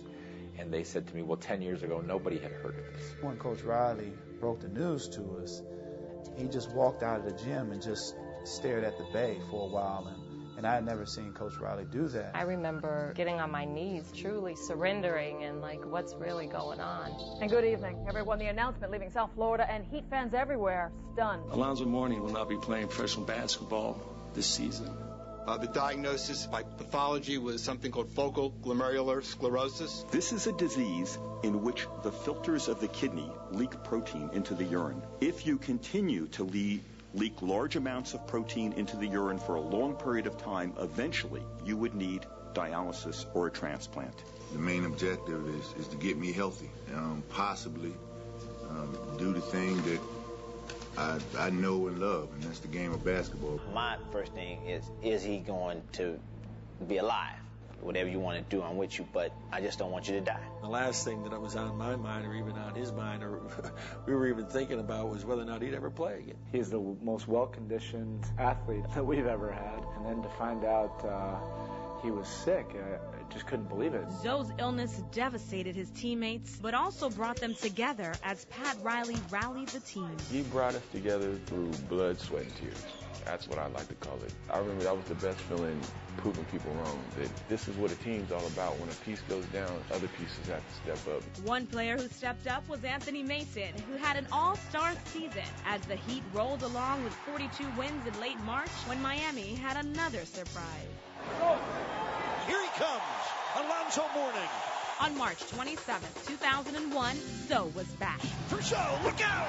It was wonderful to see Alonzo regain his health and be able to return. It was uplifting to the team, to the franchise, and to the community. Dumps it home, and the Heat win! justice. The word warrior don't do justice. The word passion don't do justice. It just doesn't describe how committed Alonzo is, just refuses to be stopped by any challenges. Miami finished the 2000-2001 season with a 50-32 record and made it to the NBA playoffs. In the first round, the Heat faced the Charlotte Hornets, meeting face-to-face with former Heat players. It was like coming home to play against your family, so it was a very, very tough situation. The Heat suffered their worst playoff losses in franchise history, losing by 26 points each night at home. Everything that we tried to throw at them, they would counter it, and they had to answer it. Jamal Mashburn averaged 25 points in the Hornets' first 2 wins.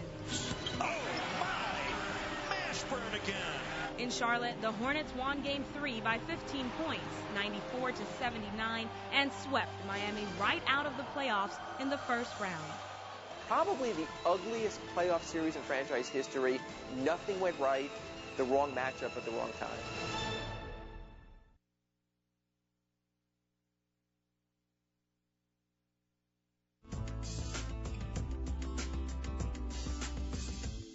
Welcome back to Inside the Heat. Coming off a disappointing 2001 playoff appearance, the Miami Heat would enter its most difficult year under Coach Pat Riley. The Heat would struggle over the next 2 seasons and was in the midst of a major transition geared towards rebuilding. Prior to the 2001-2002 season, the Heat would say goodbye to one of their all-time greatest players when they traded 5-time All-Star point guard Tim Hardaway. It was a great way for Tim to end his career in Miami, but it was also sad because he wanted to keep playing and injuries sort of stole it from him. What a shot by Tim Hardaway! The Heat would struggle to start the season, winning only 5 of their first 28 games. They would finish with a 36-46 record and miss the playoffs for the first time in Pat Riley's coaching career. It was one of those years where you thought that he was going to be able to put together a team that would make the playoffs anyway, because he's such a great coach and he does wonders. You just never really seen Pat Riley in that situation before with a losing team. It's tough. We just all kind of got through it the best we could and was hoping for a better future. Miami's poor record positioned the Heat with the 10th pick in the 2002 NBA draft.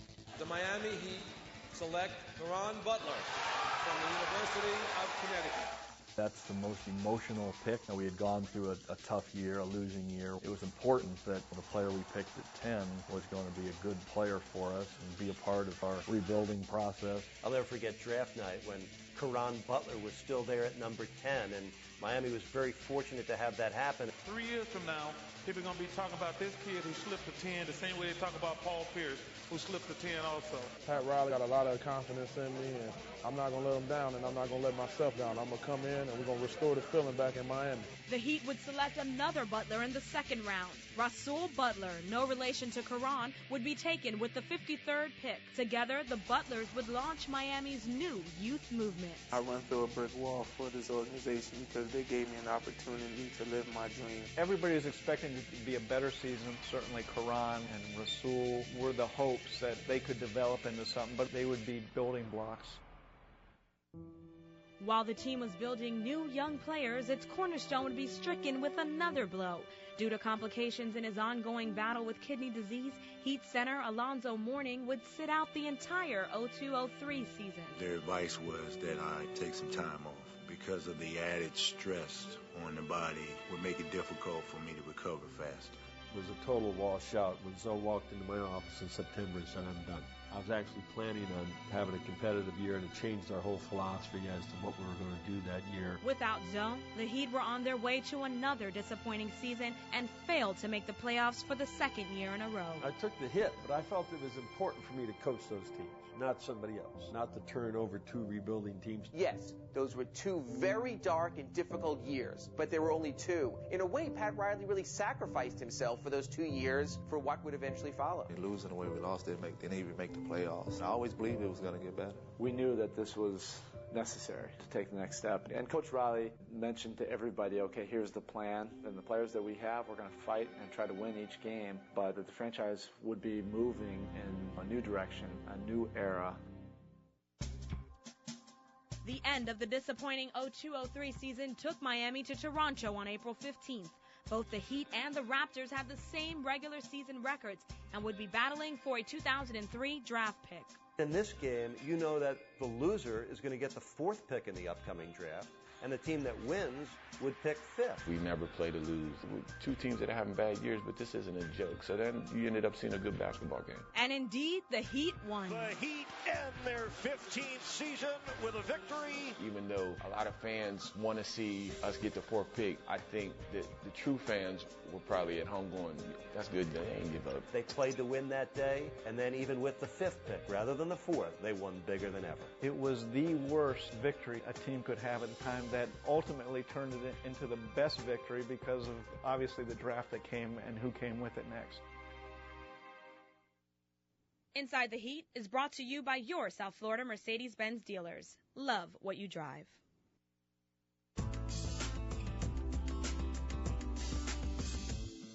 Welcome back to Inside the Heat and our historical review of 20 years of Heat basketball. Miami finished the 2002-2003 season with a 25-57 record. But that suffering led to something very special in the form of the 5th pick in the 2003 NBA draft. With that selection, Pat Riley chose a diamond in the rough out of Marquette University. It was a dreary, cold, rainy, half-snowy night in Milwaukee. And there I am in this health club with all these Marquette fans. These Milwaukee fans are now all in there pedaling away and watching Marquette play in the playoffs against the University of Kentucky. And I watched the kid play. He was absolutely incredible in this game. That's when I got my first real good look at him, and then obviously after that I began to start to study more and more of his tapes and, find out more and more about him. The Miami Heat are on the clock. The Heat got the 5th pick. What do? Everyone was debating. Dwayne Wade, triple-double, leads Marquette to the Final Four. They took the best player available. With the 5th pick in the 2003 NBA draft, the Miami Heat select Dwayne Wade from Marquette University. We were very fortunate to be able to make the right call that night. Dwayne, changed everything for us. The Heat added a future and perennial all-star, but at the same time were parting ways with their signature player and their ultimate warrior. After spending 8 years with the Heat, Alonzo Mourning signed with the New Jersey Nets as a free agent in July of 2003. Pat and the Heat had to make the very painful but realistic decision that we're rebuilding a new team, and we got to let go of the past and move forward. While Miami was moving forward without Mourning, they were discovering a future front court starter in Miami native Udonis Haslem, who made a lasting impression during the summer at the Heat's free agent camp. Way to run! He came in as a free agent, and from the first day I said, who is this guy? Well, I said, that's not Udonis Haslem. Is that Udonis Haslem from Florida? Yeah, that's it. What happened to him? He lost 70 pounds. He was 235 pounds, about 6% body fat, and he just dominated the whole week. This story is a great story because it's really a story about a player who has great heart, and he's one of the few guys in this league who feels privileged to be an NBA player. Later that summer, Pat Riley made another move, acquiring free agent Lamar Odom. What happened in that situation? Yeah. Oh, we were. Oh, what's up, baby? Let's go, baby. You ready? My dog is here. They're calling me. All right. Thanks a lot. Lamar Odom is a player we had tried to get for a number of years, and should be remembered amongst the greatest players who've ever played in a Miami Heat uniform. It's my new crew. In early September, the roster was completed with the addition of free agent point guard Rafer Alston. But just before the Heat's 16th season began, there was one more big change to come. The news came as a shock to most of the sports world. Pat Riley resigned as coach of the Miami Heat. I knew that after I'd signed Lamar, I knew that I was not going to coach the next year. I just knew it. And I told Stan in the middle of the summer, be ready. He never believed me. This team needs a new voice, and we have the right man at the right time. He's just a mirror of Pat Riley. Same demands, same system. You're sliding all the way over, head even with the ball, our hands change. Just 4 days after being named head coach, Stan Van Gundy took the Heat to Philadelphia to open the regular season against the 76ers. It was South Florida's first look at the Heat's rookie sensation. Here goes Dwayne. You gotta love this young fella. When he got on the court against the Philadelphia 76ers and he started playing, I said, I've never seen anybody like this. This guy is special. We began to see the inklings of what was to come, and we got to see the beginning of Dwayne Wade and what he could do. Oh, my goodness! Dwayne Wade! There is something special about a player that comes to you through the draft and then, makes that quick ascension to being a superstar. Dwayne Wade symbolized the new hope for the Heat. Wade would miss 21 games his rookie season with injuries, including 2 early on, as the Heat lost their first 7 games and 10 out of their first 15. Nobody ever panicked. Nobody pointed fingers. And they just worked on getting better every day. They didn't worry about the record. I knew they were good. Players kept developing. Lamar kept getting better. Dwayne kept getting better. He helped make basketball matter in South Florida again. Oh, what a play! Oh, my God! He jumped right out of the building! He's Superman! We thought that he could be a really good player. I don't think anybody knew that he could be as great a player as turned out to be. On March 2nd, Miami was still 11 games under 500 before turning their season around by winning 17 of their last 21 games. Wade, nice one for Odogu. Slams it through. A young Heat team started to rise, and on March 26th, in a nationally televised game against Dallas, America saw what South Florida was buzzing about. Butler's going to trigger the inbound. It's Austin. This is for the win. It's good! Are you kidding me? And the NBA is back in Miami. It was an incredible run. They got healthy. They came together at the right time. And, this was the season that made fans fall back in love with the Miami Heat.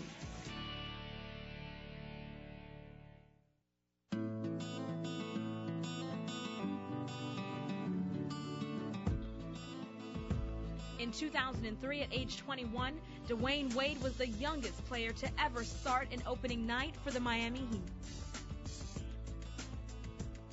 Welcome back to Inside the Heat. After 2 years out, Miami was back in the NBA playoffs with a team that re-energized and excited Heat fans. And they were back in black, enjoying one of the hottest young teams in the NBA that season. It was in the first round of the playoffs, though, against the Charlotte Hornets, where many would discover a shining star in Heat rookie Dwayne Wade. A few months ago, we couldn't even give away a ticket. So now we're selling out the arena, we're in the playoffs. And, for me, I was just real pumped, real amped, and real excited to be in that situation. Let's go Heat! I was so happy about just making it to the playoffs. It just mattered to me just having fun being out there. I don't think I was nervous for the national attention. I think I was just nervous because it was my first time in the playoffs. Didn't know what to expect. Heat all the way tonight, baby. You see. The first playoff game when everybody was in black and the place was full and loud. It was incredible. I think the opposing team came into the building and it was just like, whoa, blown away by the whole feeling. In Game 1 in this best-of-7 series, the Heat and Hornets looked evenly matched. With the game tied at 79 with just over 10 seconds remaining, Stan Van Gundy put the ball in the hands of his rookie star. I was shocked that he called my number in the playoffs. All I wanted, I was like, just get the ball in my hand, just get the ball in my hand. And once I got it, I just knew that God would take care of the rest. He could have gone to Caron Butler, could have gone to Lamar Odom. Stan knew. Wade puts it up. It's good! Yeah, baby! Van Gundy went to the rookie and he delivered. I think right then you noticed that not only is Dwayne a great player, but he's a player who wants the responsibility at the end of games. Dwayne was not the least bit afraid of that last play. In fact, I think he was extremely happy that the play got called for him. Suddenly the rest of the country started noticing who Dwayne Wade was. That was the moment you look back and you said, wow, he can be something special. All 5 starters scored in double figures as the Heat won Game 2 at home by 30 points. For the first time in Heat history, Miami takes a 2-games-to-none lead in a best-of-7 series. But the Hornets in New Orleans answered back on their home court, winning Games 3 and 4 to even the series at 2. We're going home and we'll have a crowd on our side, and we just got to come with a little more energy and we'll be fine. Miami got a combined 46 points from Wade and Eddie Jones and won Game 5 by 4 points. 2 to shoot. Wade gets it off. It's good. With a second left on the shot clock, he Dwayne'd it. Back in New Orleans, the Hornets won Game 6, extending this series to a winner-take-all 7th game in Miami. We will go to an ultimate game in this first round best of 7. With strong performances from Miami's top 6 players, Caron Butler scored 23 points and Miami prevailed in Game 7, advancing to the second round. Miami, you are in. How about these Heat? It was a good series to go out there and just battle. When we won it, we felt good. You know, everybody looked at him, okay, I got a cut here, a scar here, my eyes black. Let's go to the next one. It was a great feeling of conquest and triumph and sort of that feeling, we are back. In the second round, Miami was matched up against top-seeded Indiana. At home, the Pacers won the first 2 games by double figures. Miller's the guy that's trying to get free with 1.6, lofts one, and it goes! We going home, just like New Orleans went home and won 2 games. That's what we have to do. Down 2 games to none, but back at home, the Heat battled back and evened the series. Going to try to go inside on Harrington, and Right now, the series is even, and we couldn't be happier. The Pacers won Game 5 in Indiana, then eliminated the Heat with a 3-point Game 6 win in Miami. So the magical season is over for the Heat. It was still a good series, but once it was over, it was like, you know, we did give it our best. It was in some ways unexpected how much fun that season actually turned out to be, and you knew more was in the offing. The 2004 season had come to an end, but there was more gained than lost. The Miami Heat was back on the map with a young, exciting team and a rising star. But more amazing than Miami's quick return to the playoffs was what happened next, the biggest acquisition in Heat history. Thank you for watching this very special edition of Inside the Heat. I'm Eric Reid. New era for the Miami Heat when the sport's biggest megastar arrived and changed South Florida's landscape. I'm going to bring a championship to Miami, I promise.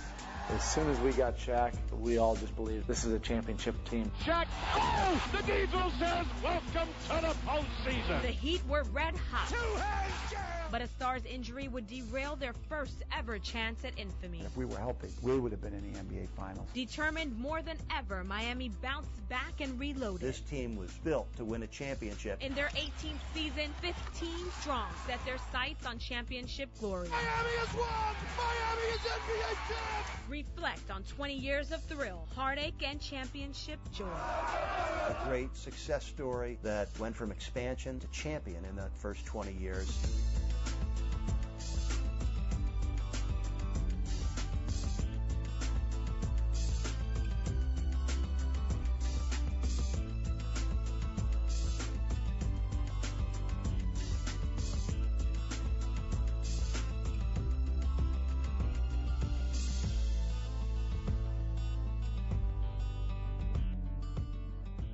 Welcome to Inside the Heat. Hello again, everyone. I'm Eric Reid.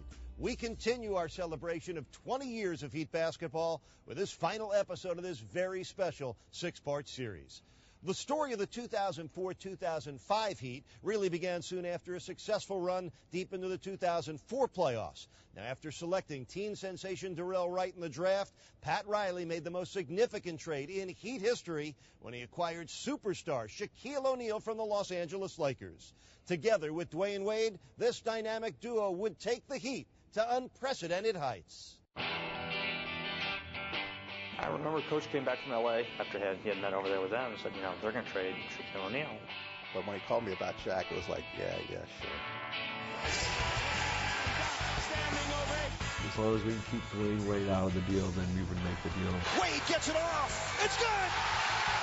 I asked Pat only one thing. I said, do me a favor, before we pull the trigger on this deal, go visit Shaq, make sure he wants to be here, make sure he wants to win another ring.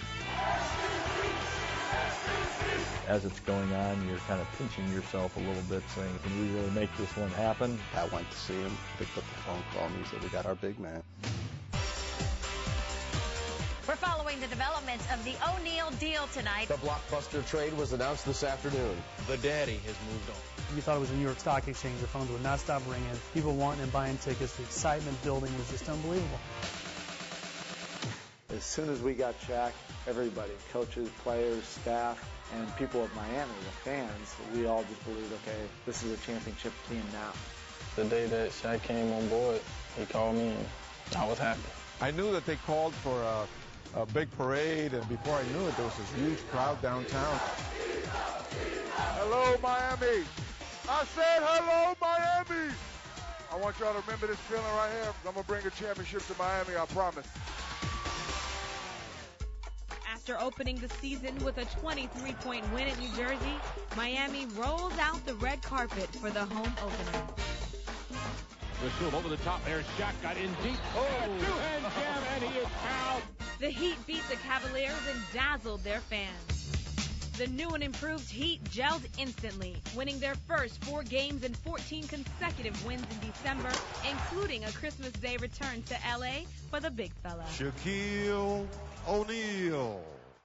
On March 1st, Pat Riley would add one more very special piece to the championship puzzle by re-signing 7-time All-Star and 2-time Defensive Player of the Year, Alonzo Mourning.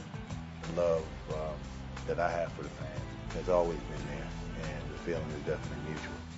Welcome home, Alonzo Mourning. We're glad to have you back.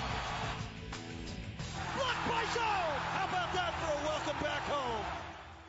Live from American Airlines Arena in Miami, it's the NBA playoffs. Then came the red zone, and all the fans came to the playoffs in a sea of red. So when we out there in the playoffs, you go out there with the mind state of, I'm going to do whatever I got to do to help us win.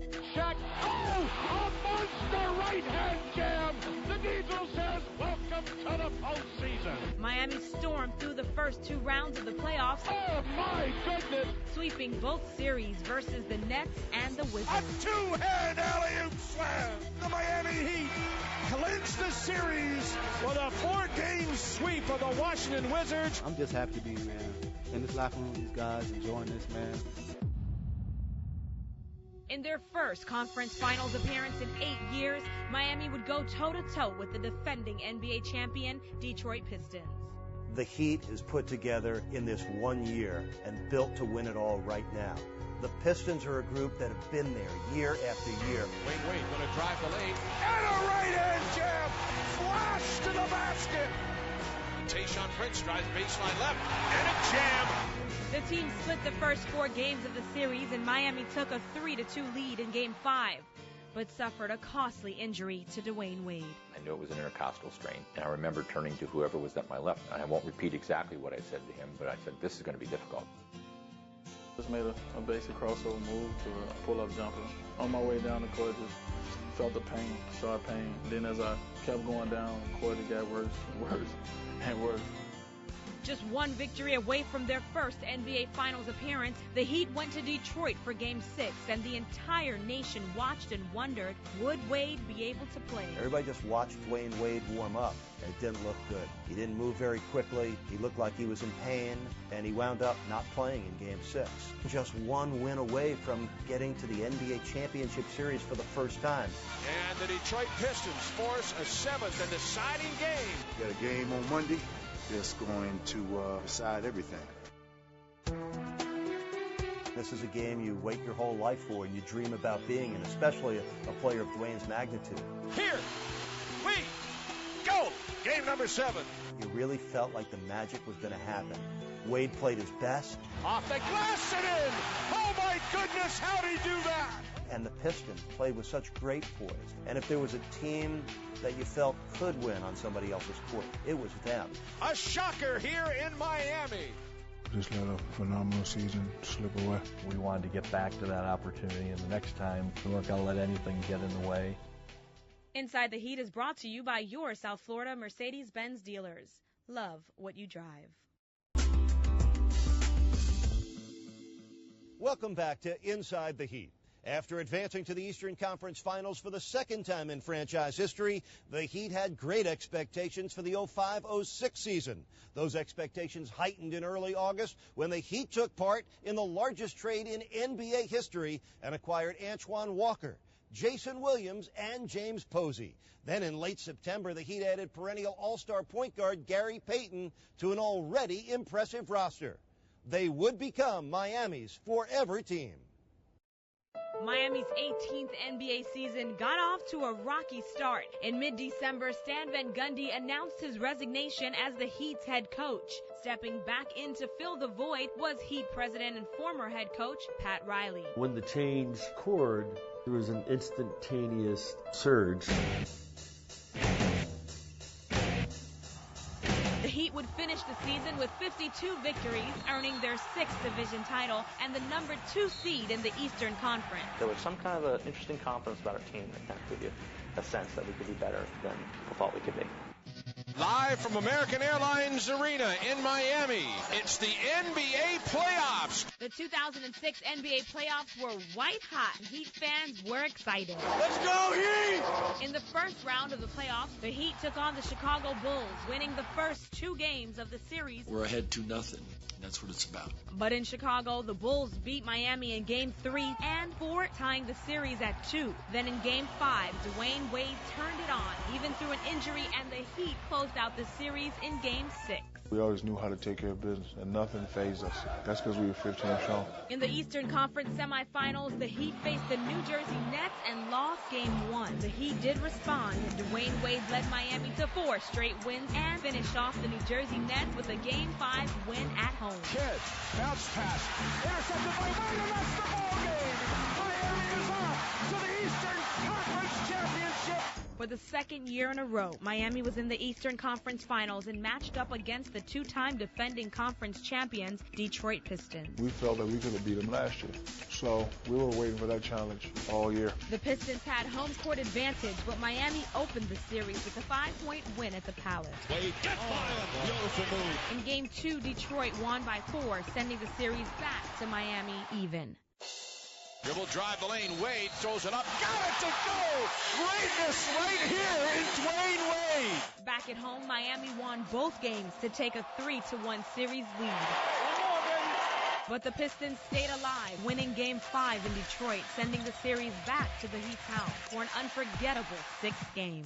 On June 2nd, 1 win away from the NBA Finals, the Heat seized the moment and the series. You just had the feeling that this Heat team was not going to let this chance go by. Jason Williams rose to the occasion, hitting his first 10 shots. Jay Will played great, started the game off on fire, and everyone picked up on that energy. We did it all year long, you know, it was somebody different each night stepping up. For the first time in this franchise's history, 18 years in the league, the Miami Heat are off to the NBA championship. The most exhilarating moment in franchise history, where those white seat covers raining, snowing down on the arena. In the NBA Finals, Miami was matched against the Dallas Mavericks, who convincingly won the first 2 games at home and put the Heat in a hole that many thought they would not be able to climb out of. We did not play well. Our best players didn't play their best. I didn't coach well enough. We made a lot of mistakes. This is championship basketball, man. You know, we got to start playing that way. The very next day, I just started to look at the calendar. I said, when is the first possible day that we could win it? He said, Tuesday night, June 20th, we're going to win the championship right here. The series moved to Miami for the next 3 games, but all that mattered was Game 3. It was a must-win scenario for the Heat. We weren't doing anything right in the whole game. With 6.5 minutes left, down 13, I believe was definitely a defining moment in the history of the NBA. I just remember coming back to the huddle and calling timeout. I just wrote on my blue clipboard, "This is our season, fellas. What are we going to do with it?" And Dwayne stood up and said, "Nah, I ain't going out like this. I ain't going out like this. I ain't going out like this." With Dwayne Wade scoring 15 of his 42 points in the fourth quarter, Miami battled back to tie the game, setting the stage for Gary Payton's dramatic jump shot. Payton knocks it down.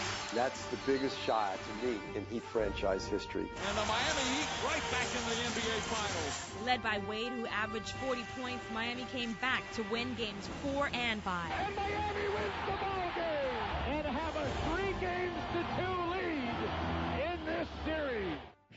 Heading back to Dallas for Game 6, Miami had its first ever chance to win an NBA championship. Game 6 was our Game 7. I packed one suit, one shirt, one tie. In Game 6, the Mavericks played well early and led by 14 in the first quarter, but Miami remained poised for their final championship challenge. What goes hot eventually goes to cold. We became masters of playing from behind. Jason Terry leans in. Mourning with a block. He sent it out of bounds. In a game that showcased the depth of Miami's heart and talent, the Heat, 15 strong, climbed to the NBA's mountaintop. The long shot, rimmed out. Wade has got it. Wade will hold on. Miami has won. Miami is NBA champs. The Heat have won it. We're NBA champions. For the first time in franchise history, the promises have been kept. There'll be a parade down Biscayne Boulevard. Well, there's two moments when you win a title. The moment is the instant that you win it. When Dwayne threw it to the heavens. He throws the ball in the air, and you hear the horn go off, and I'm thinking, wow, it's over with. We won. That moment when Dwayne threw the ball up in the air, it's indescribable, the euphoria that you feel. That was the best feeling that I've felt in sports ever. I always wanted to throw the ball up in the air real high like that. Never got the opportunity to do it, so I said, this the time. It's sort of like a dream come true. To win that game the way we won it was almost like sort of floating on a cloud, saying, did we really do this? Did this really happen? I couldn't contain myself. I was screaming, I was singing, I was yelling, we are the champions, and it was my happiest, most proud moment of being an employee of the Miami Heat for these 20 years. Congratulations, Miami Heat, 2006 NBA champions. And then the other moment is the locker room. It really hit me in the locker room, and the champagne started pouring, where the really emotions hit that we were champions. And as much as I'm happy for me, I'm really happy for we. He's a world champion. The whole process of winning that championship to me was a great promise that was finally delivered. And to see my colleagues celebrating was exciting to me. The moment in the locker room that I will always remember, it's my favorite moment, was talking to Udonis Haslem. It's like a 1,000-pound weight off my shoulders, man, because nobody never gave me a chance. I remember coming up short and being so disappointed. All of that just flashed through my mind, So the emotions of those moments and understanding where we were before and where we are now just puts things in perspective. It just makes you enjoy this moment even more. The Heat won their first game in the 18th game, and they won the NBA championship in their 18th season.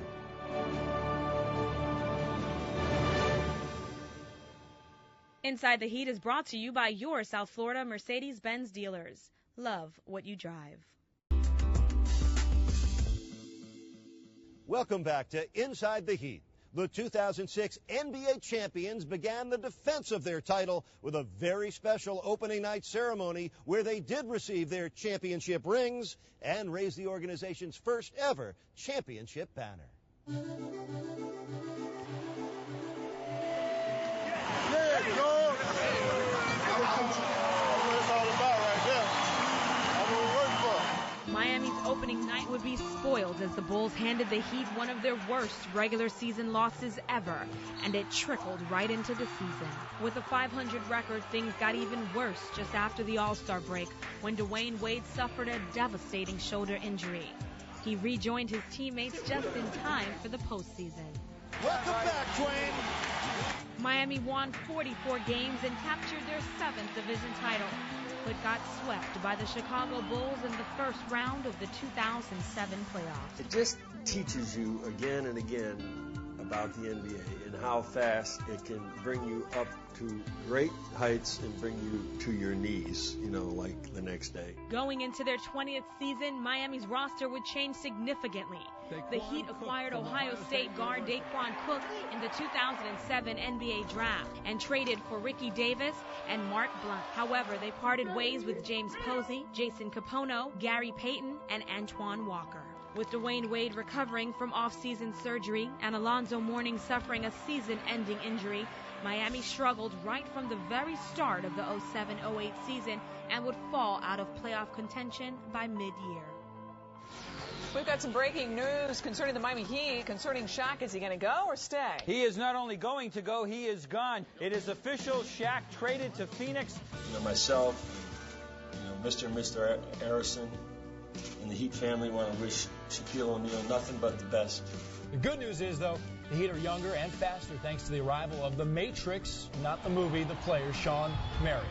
He wasn't just a guy that we traded Shaquille for. We want him to be part of the culture here and the core of players here for a long time. It has been an amazing and unique 20 years.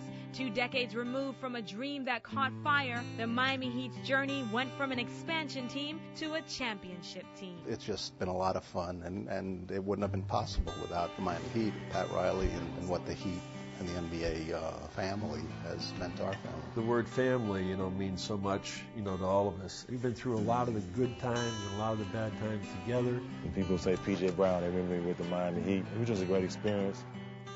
I enjoyed every moment of it. You're a part of that foundation, of that dirt that had to be turned over to get to a certain point. That's a heck of an honor. I'll always consider myself a Miami Heat player. Made some great friends from the organization and just in the community. I consider myself to be Heat for life. Came in with the Heat, and I'm gonna go out with the Heat. To see a Ronnie Cycli or a Tim Hardaway, I look around and I was like, wow, I'm a part of that puzzle. Playing in front of great people, giving them joy while I play, and playing for a guy like Pat Riley, it was great. I enjoyed every minute of it. This is a beautiful organization run by Mr. Riley. A lot of great things done here. To have been part of the vehicle that changed the shape of a community that I love. I think that I am one of the luckiest people in the world. I still consider the Miami Heat my team because I was one of the first players there. So when they won the championship, I felt like I won the championship as well. It meant a lot to me to come to Miami and be the first pick ever. It all hit me basically when they won the championship. It means so much more today than it did in the past. It's a great sense of satisfaction, great sense of pride. It's a reminder of all the years. We worked just as hard when we were 0-17 as when we were champions because of our loyalty and love for the Heat. I always dreamed of winning a championship. I always dreamed of the champagne, getting poured on people's heads. To watch our owner, Mickey Arison, who was committed from the start, be able to build a championship organization, to see Coach Riley put another ring on his finger and to see that championship come to a reality. I'm glad I made the decision to come here and be a part of this franchise. I have nothing but great memories here. Even the memories that people see as bad memories were great memories for me. To give Mickey his ring and the Heat their rings, it conjured up for me a lot of memories, both of my mom and of Ted and the march of the franchise. It was a pretty emotional moment for me. I think the Miami Heat is a great success story of men with vision, then men with championship vision, and then men with great talent that made that championship vision come into focus. What's special about this is, it's going to outlive us all. You're building something that's bigger than you, better than you, greater than you. It will outlast you. We'll be part of the history of what the Miami Heat was. We'll be part of the history of what the first 20 years was. This organization is going to be around. It's going to continue to get better, and we're going to continue to play for championships every year. You climb, you climb, you climb. You get to the mountaintop. When you get to the mountaintop, you can put your flag up there, but you don't get to camp out. You got to come back down again. You got to climb it again.